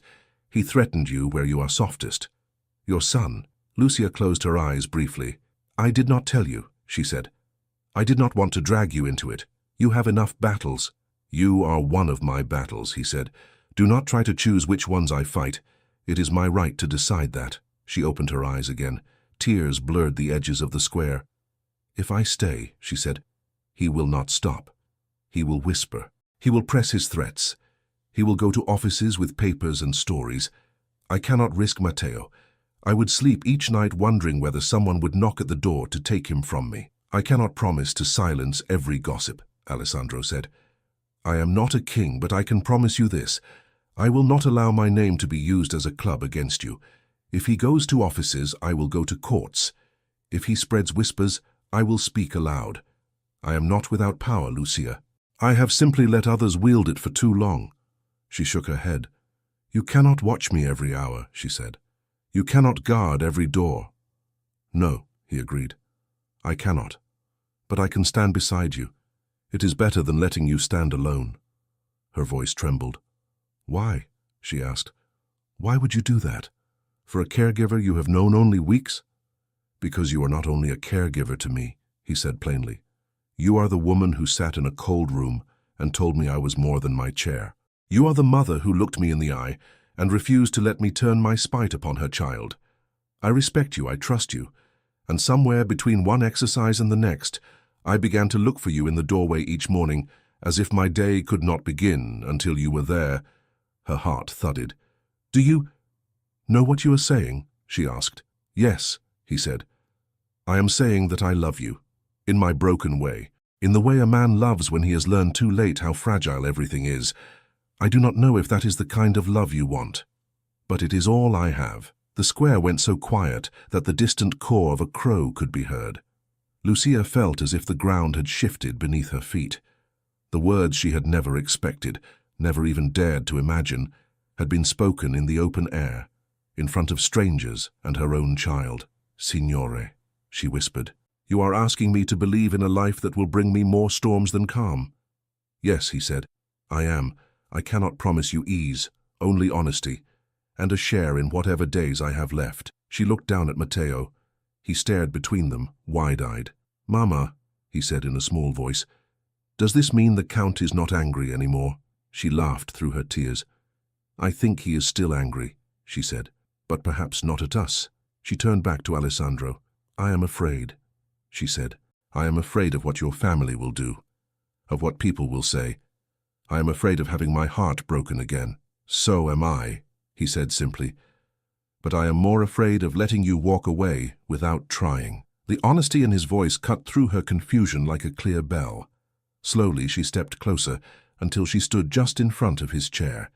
She looked into his face, saw the lines of pain, the stubborn set of his mouth, the vulnerability he tried so hard to hide. If I come back, she said, I cannot return as I did before. As someone who can be pushed aside with a few sharp words or a cousin's whim, if I come back, it must be as something more. I do not want you as a servant, he said. I want you as my equal in the only place that matters. Here, he touched his chest. I cannot kneel, Lucia. My legs will not allow it. But if I could, I would be on my knees now, asking you to tie your fate to mine. Her eyes filled. Do not ask what you do not yet understand, she said. To tie your fate to mine, we must untangle what lies behind you.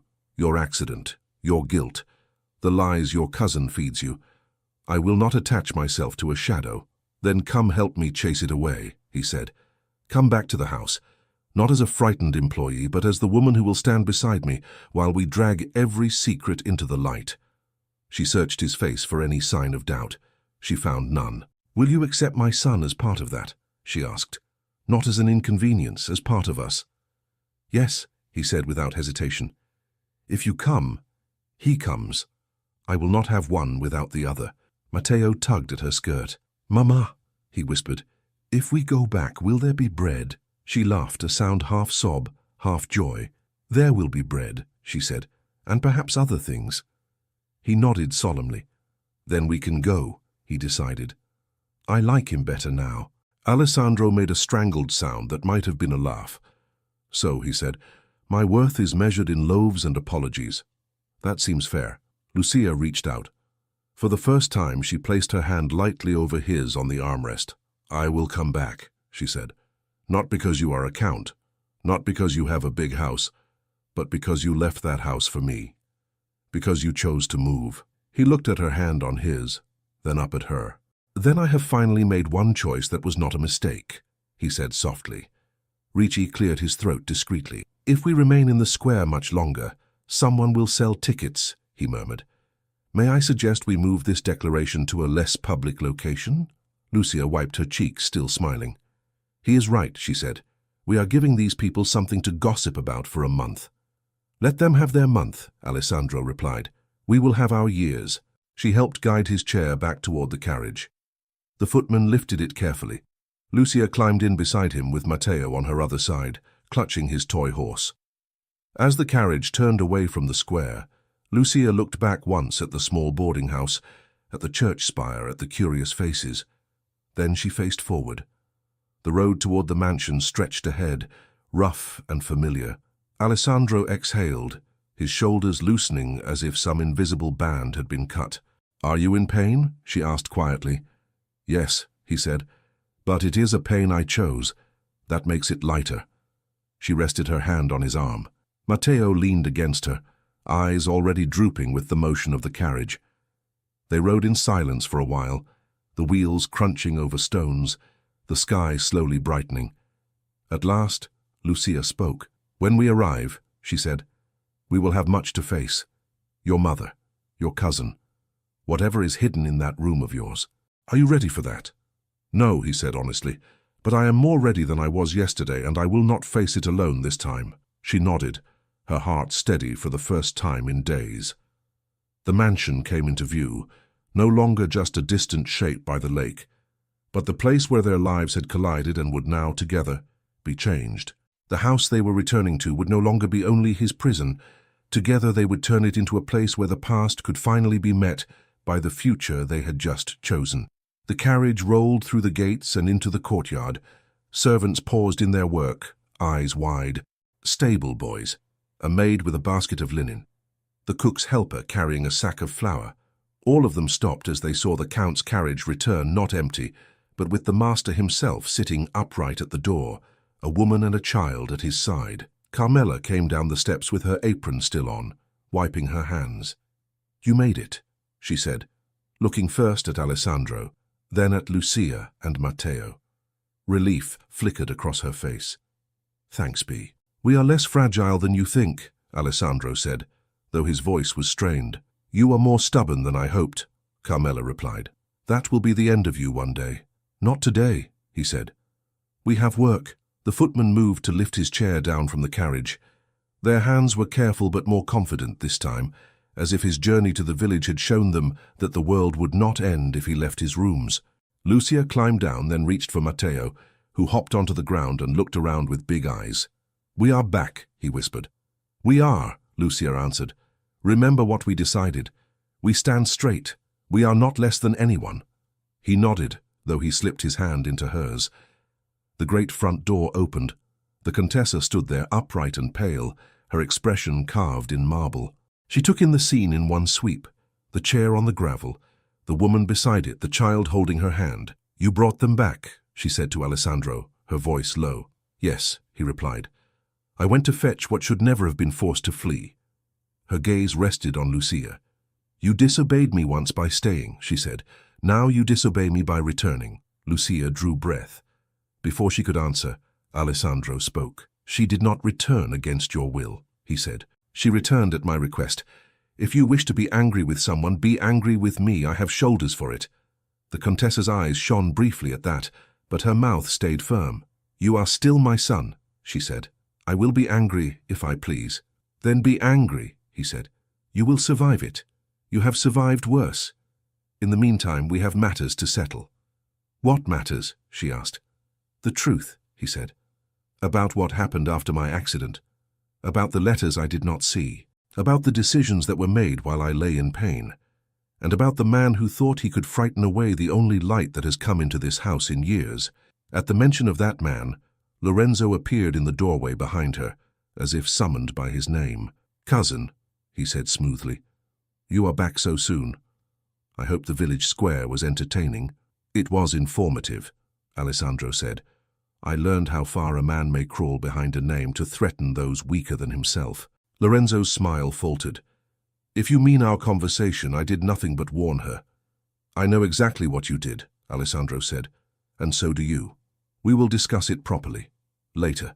Not on the steps like tradesmen." He looked at his mother. "This afternoon," he said, "I want everyone in the main salon. You, Lorenzo, Dr. Ricci, Carmela, and whoever handled my correspondence when I could not hold a pen. We will talk. I am done being the only one who does not know what has been done in my name." The Contessa's fingers tightened on the doorframe. "You are not strong enough for such scenes," she murmured.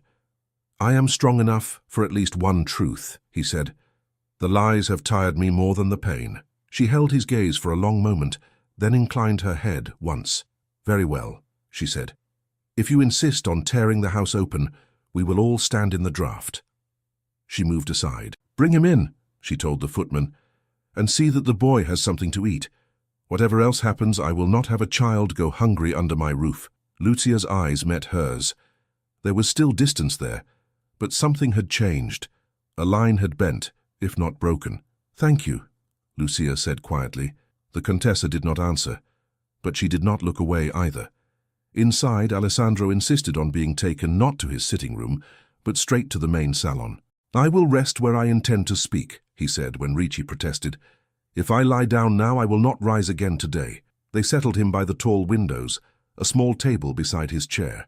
Lucia stood near one arm of the chair, not behind him as a servant would, but at his side. Matteo sat on a low stool near her skirts, munching on a piece of bread Carmela had pressed into his hand. Will it be very bad? He asked in a small voice. It will be loud, Ricci said. Bad? That depends on whether people choose truth over comfort. I have heard enough comfort, Alessandro said. I am curious to hear what truth sounds like. The hours until the appointed time crawled. Lucia helped Alessandro drink, loosened the tension in his shoulders with careful hands, straightened his collar. He endured the fuss with less sarcasm than usual. You are very calm, she observed. I am not, he said.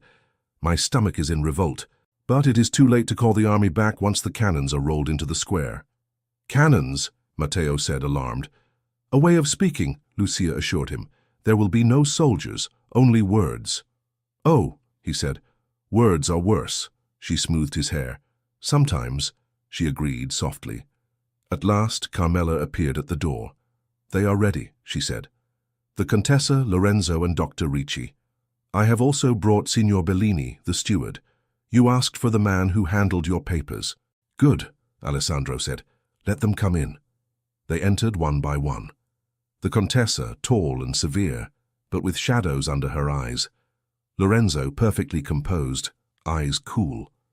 Dr. Ricci, already in the room, took a place slightly to the side, as if he intended to watch rather than lead. Signor Bellini, thin and anxious, clutched a folder to his chest. This resembles a trial, Lorenzo remarked lightly. Who is the judge?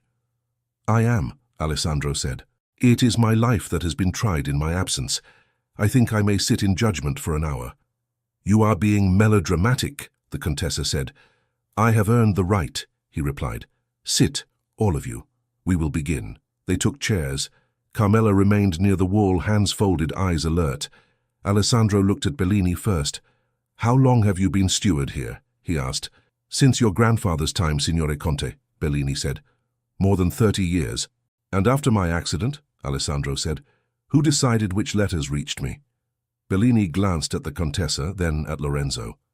I did, Signore, he said, under the direction of your mother and your cousin. And what directions were those? Alessandro asked. The Contessa stiffened. We wish to spare you unnecessary distress, she said. You were gravely injured. You needed rest, not business. I do not mean business, Alessandro said, though we will come to that. I mean personal letters, from friends, from others. Bellini swallowed. We kept anything that might upset you, he said. Any letter that spoke of broken engagements, condolences, demands, gossip. And we showed you only what seemed useful. Useful to whom? Alessandro asked. To the family, Lorenzo said smoothly. We could not have you burdened with trivialities when your health was so precarious. You mean I could not contradict you if I did not know what was happening? Alessandro said. You could not manage the estate, Lorenzo replied. That was simple fact. You signed the necessary papers giving me authority. I did what had to be done. Under whose advice? Alessandro asked. The doctors? Some, Lorenzo said. Not Ricci, others, specialists. Ricci crossed his arms. Specialists whose names I never heard, he said, who apparently told you there was no hope, though they never examined the patient in my presence. Alessandro lifted his hand slightly. We are wandering into fog, he said. Let us bring something solid. He looked at Bellini again. In that folder you hold, he said, there are letters you kept. Letters addressed to me, is that so? Bellini swallowed again. Yes, signore. From whom? Alessandro asked. From several people, Bellini said.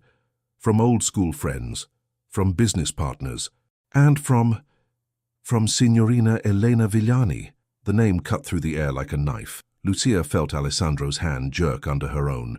She had seen that name once, faintly, on the back of the turned portrait's frame.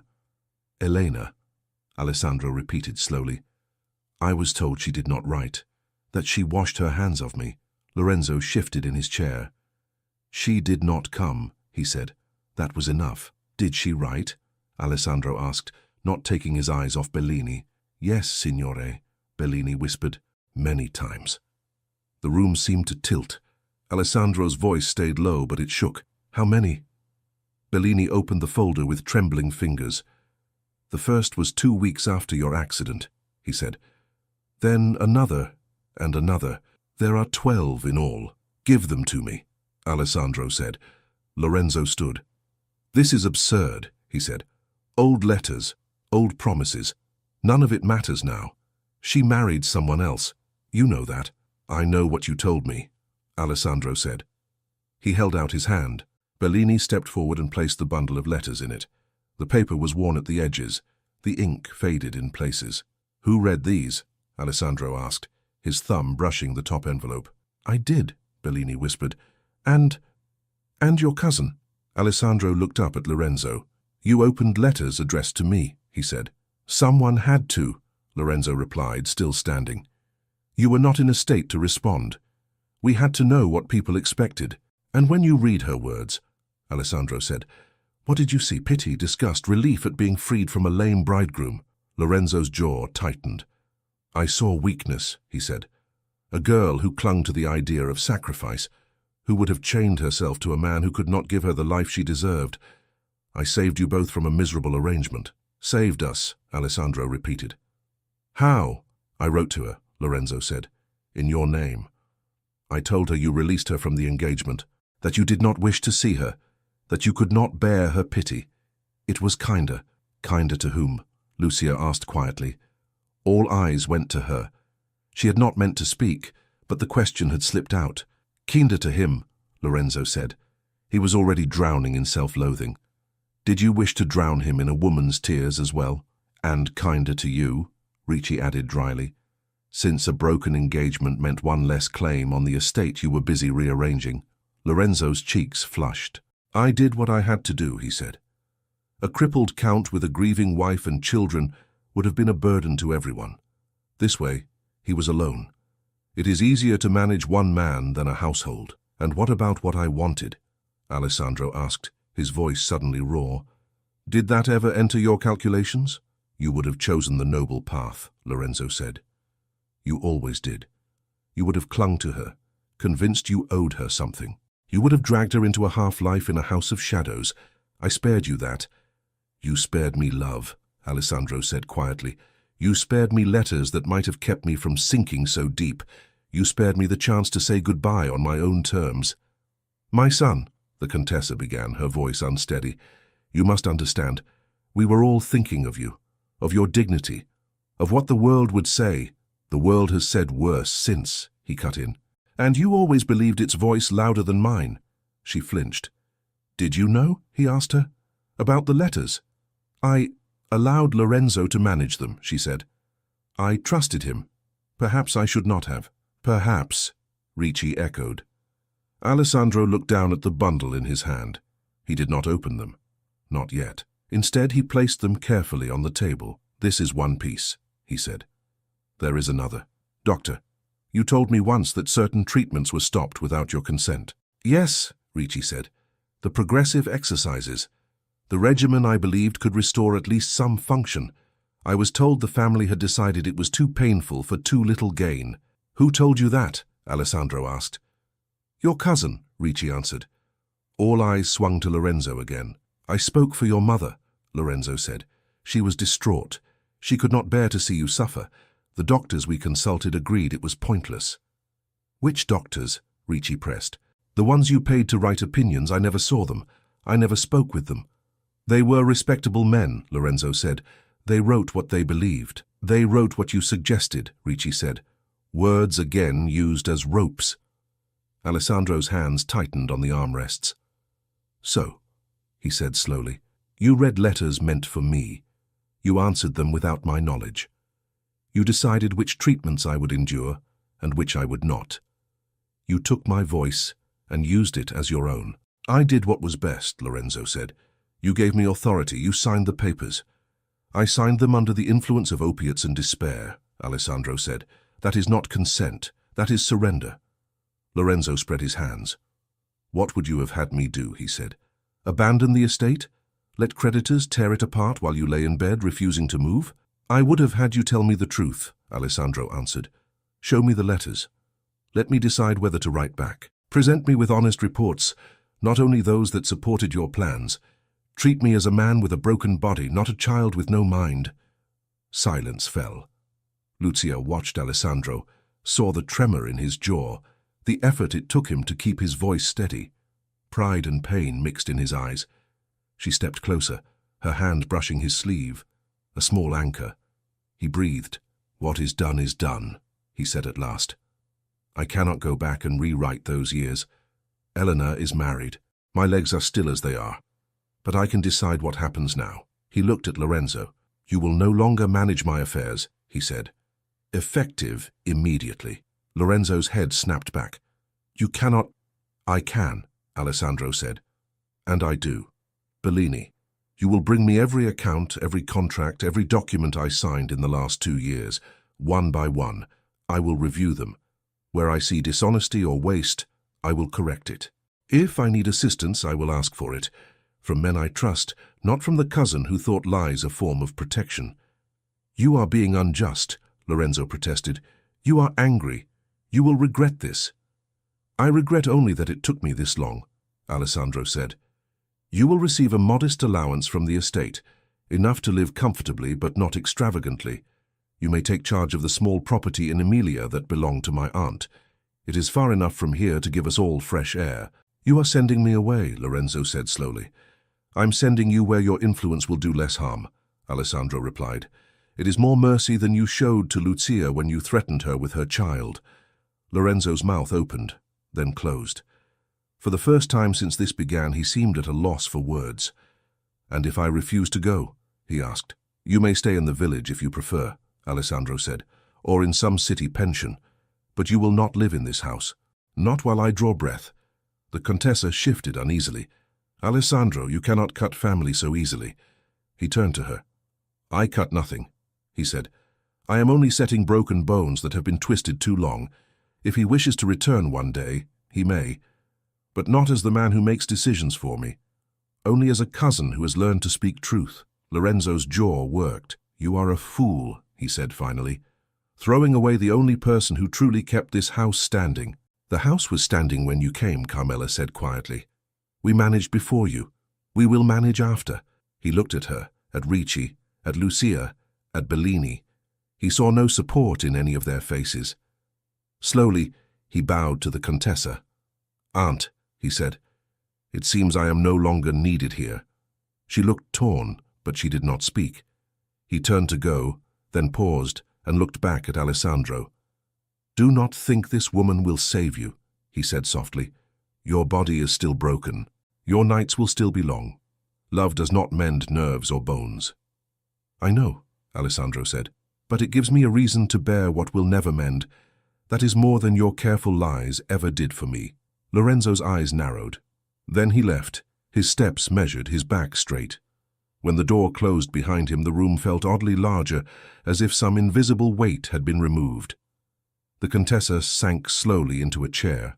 You have done it, she said. You have turned the house upside down. It needed turning, Alessandro said.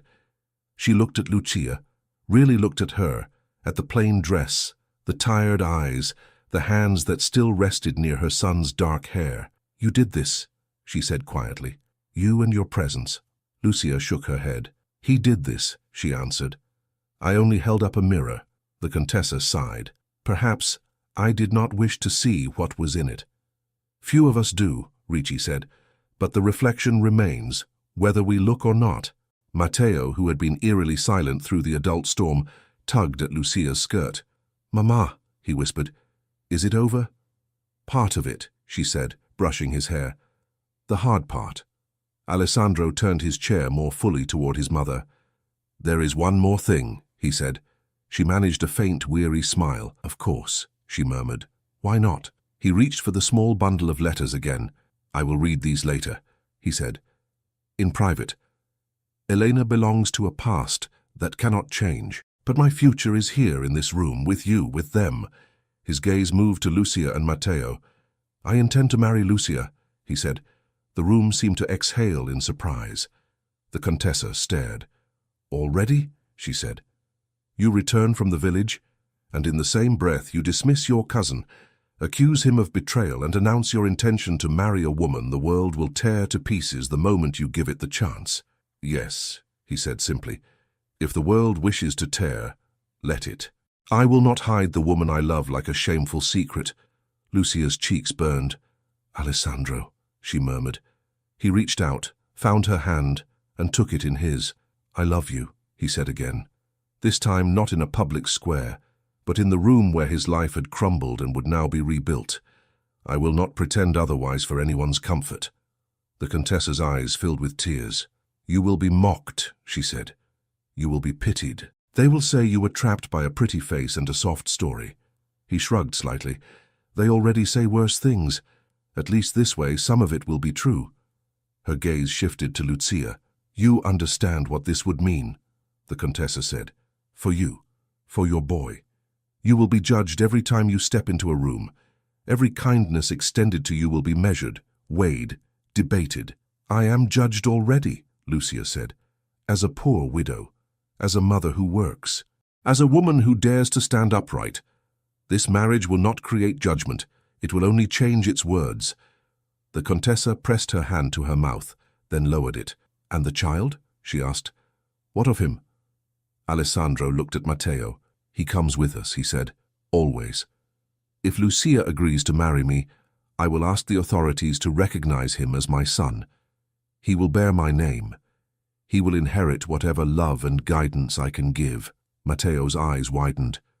"Your name," he whispered. "I can be like you?" "You can be better than me," Alessandro said. "That is my hope." Tears spilled down the Contessa's cheeks. She rose slowly and came to stand before Lucia. "When I first saw you," she said, "I thought you a threat. To my son's dignity, to our family's name, to everything I spent my life guarding." Lucia held her gaze. "I know," she said softly. "You did not hide it." "No," the Contessa said. "I have never been good at hiding my disapproval." She drew a breath. "But I have watched him these last days," she continued. "I have seen him speak with a voice I thought crushed. I have seen him defy me, not out of childish stubbornness, but with the steadiness of a man who has finally chosen to live the life he has, not the one he lost. And I know that began when you arrived." Lucia swallowed. "I only did my work," she said. "You did more," the Contessa replied. "You brought laughter back to a house that had forgotten the sound. You allowed my son to be angry in front of someone who did not flee. You saw him. I do not know if I ever did." She reached up and touched Alessandro's hair lightly, a gesture from the days when he had been a boy. "If this is what you truly want," she said to him, "I will not stand in the way. The world can say what it pleases. It has taken enough from us. I will not let it take this. Marry her. Bring the boy under our roof. Let this house be a home again, not a mausoleum." Alessandro's eyes shone. "Thank you, Mother," he said quietly. Ricci sniffed loudly. "At last," he said. "Some sense in this building." Carmela wiped her eyes with the corner of her apron and muttered something about onions. Alessandro turned his chair fully toward Lucia, still holding her hand. "I cannot kneel," he said. "My body refuses that courtesy. But in my heart, Lucia, I am on my knees before you. Will you be my wife? Not as a nurse chained to a patient, but as a woman walking beside a man who is learning, slowly, how to be worthy of her." Her vision blurred. She squeezed his hand, grounding herself. "You are a foolish man," she whispered. "And proud, and impatient, and sometimes very hard to endure." "I know," he said. "I am working on it." "But you are also brave," she continued. And honest now, which is more than many can say. You left your prison for me. You crossed your own pain to reach me. That is not something I can forget. She drew in a shaky breath. Yes, she said, I will marry you. Matteo let out a whoop that echoed to the ceiling. Mama is going to be a countess, he declared, and I will have 2 names. Laughter rippled through the room, light and startled. The Contessa moved to her writing desk, opened a small drawer, and took out a simple gold ring. This was my mother's, she said, bringing it to them. I wore it when I married your father. It has seen much joy and many tears, it may as well see more. She placed it in Lucia's hand. Welcome to our strange, stubborn family, she said softly. Lucia's fingers closed around the ring, warm from the Contessa's palm. Thank you, she whispered. The weeks that followed were filled with preparations, not the grand, glittering preparations of a nobleman's alliance, but the quieter, practical tasks of shaping a life. Rooms were rearranged. A larger chamber was prepared for Lucia and Matteo near Alessandro's. A tutor was engaged to teach Matteo his letters properly, since a boy who may one day sign a count's name must know how to spell it, as Ricci said. Alessandro began his exercises again with renewed will. They were harder now, more focused. Ricci and a new physical therapist worked together, guiding his legs, encouraging small movements. There will be no miracles, Ricci warned him, but there may be progress. Do not despise small victories. I am learning, Alessandro replied. I married a woman who believes in them. You are not married yet, Ricci reminded him. Try not to scare her away before the ceremony. I have already tried and failed, Alessandro said. She is more resilient than I am. The morning of the wedding dawned clear. Lucia dressed in a gown that had been altered from one of the Contessa's simpler dresses. It was not grand, but it was clean, well-fitted, and hers. Carmela helped fasten the buttons, humming under her breath. You look like yourself, Carmela said. That is more important than looking like a painting. I feel like myself, Lucia replied. Only lighter. Matteo, in a small dark suit with a stiff collar, fidgeted in the corner. Do I have to stand still the whole time? He asked. My legs itch. For a little while, Lucia said. Then you can run as much as you like. Even in the hall? He asked. She hesitated, then smiled. We will see.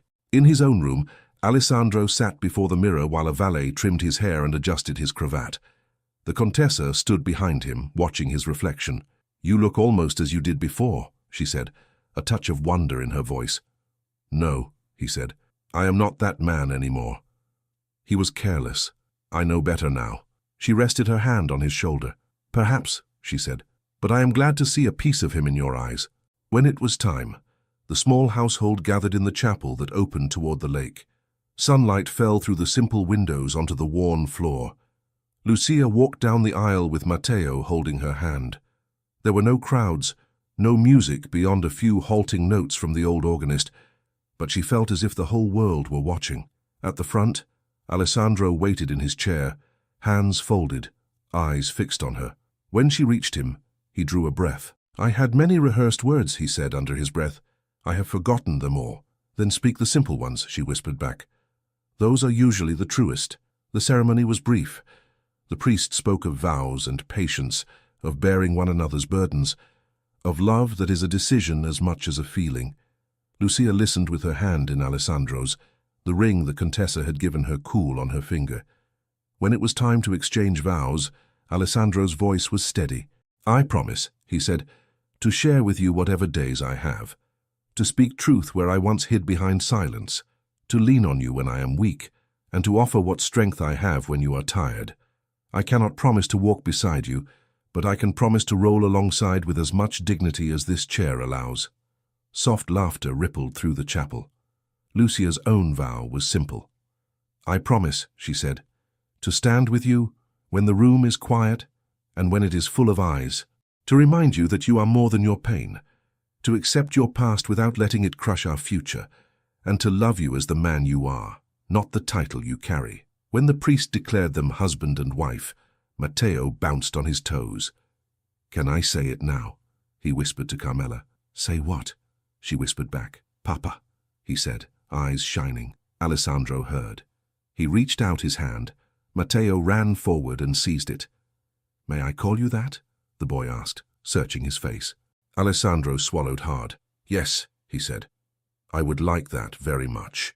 Later, in the small garden behind the chapel, the new family stood together. The Contessa watched from a nearby bench, a handkerchief clutched in her hand.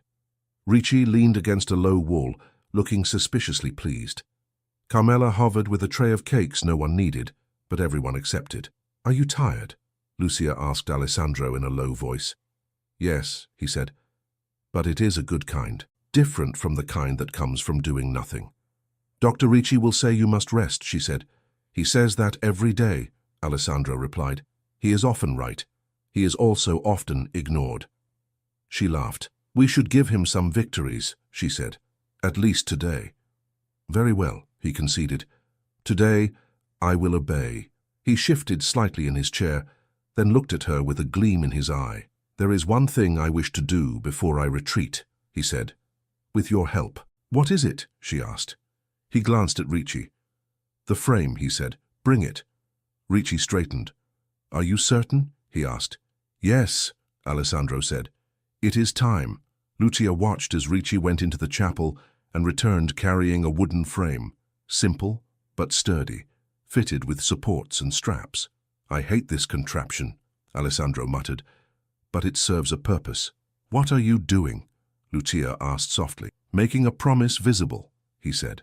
With Ricci's guidance and the help of a footman, they eased Alessandro from his chair into the standing frame. His face tightened with effort, but he did not cry out. Slowly, with his hands gripping the side bars, he rose until he stood upright, his weight supported but his spine straight. Gasps came from those watching. Lucia stood in front of him, eyes wide, hands hovering as if to catch him, even though the frame held him fast. "You did not tell me you could do this," she whispered. "I was not sure I could," he said. "I wished to try in front of you, not in secret.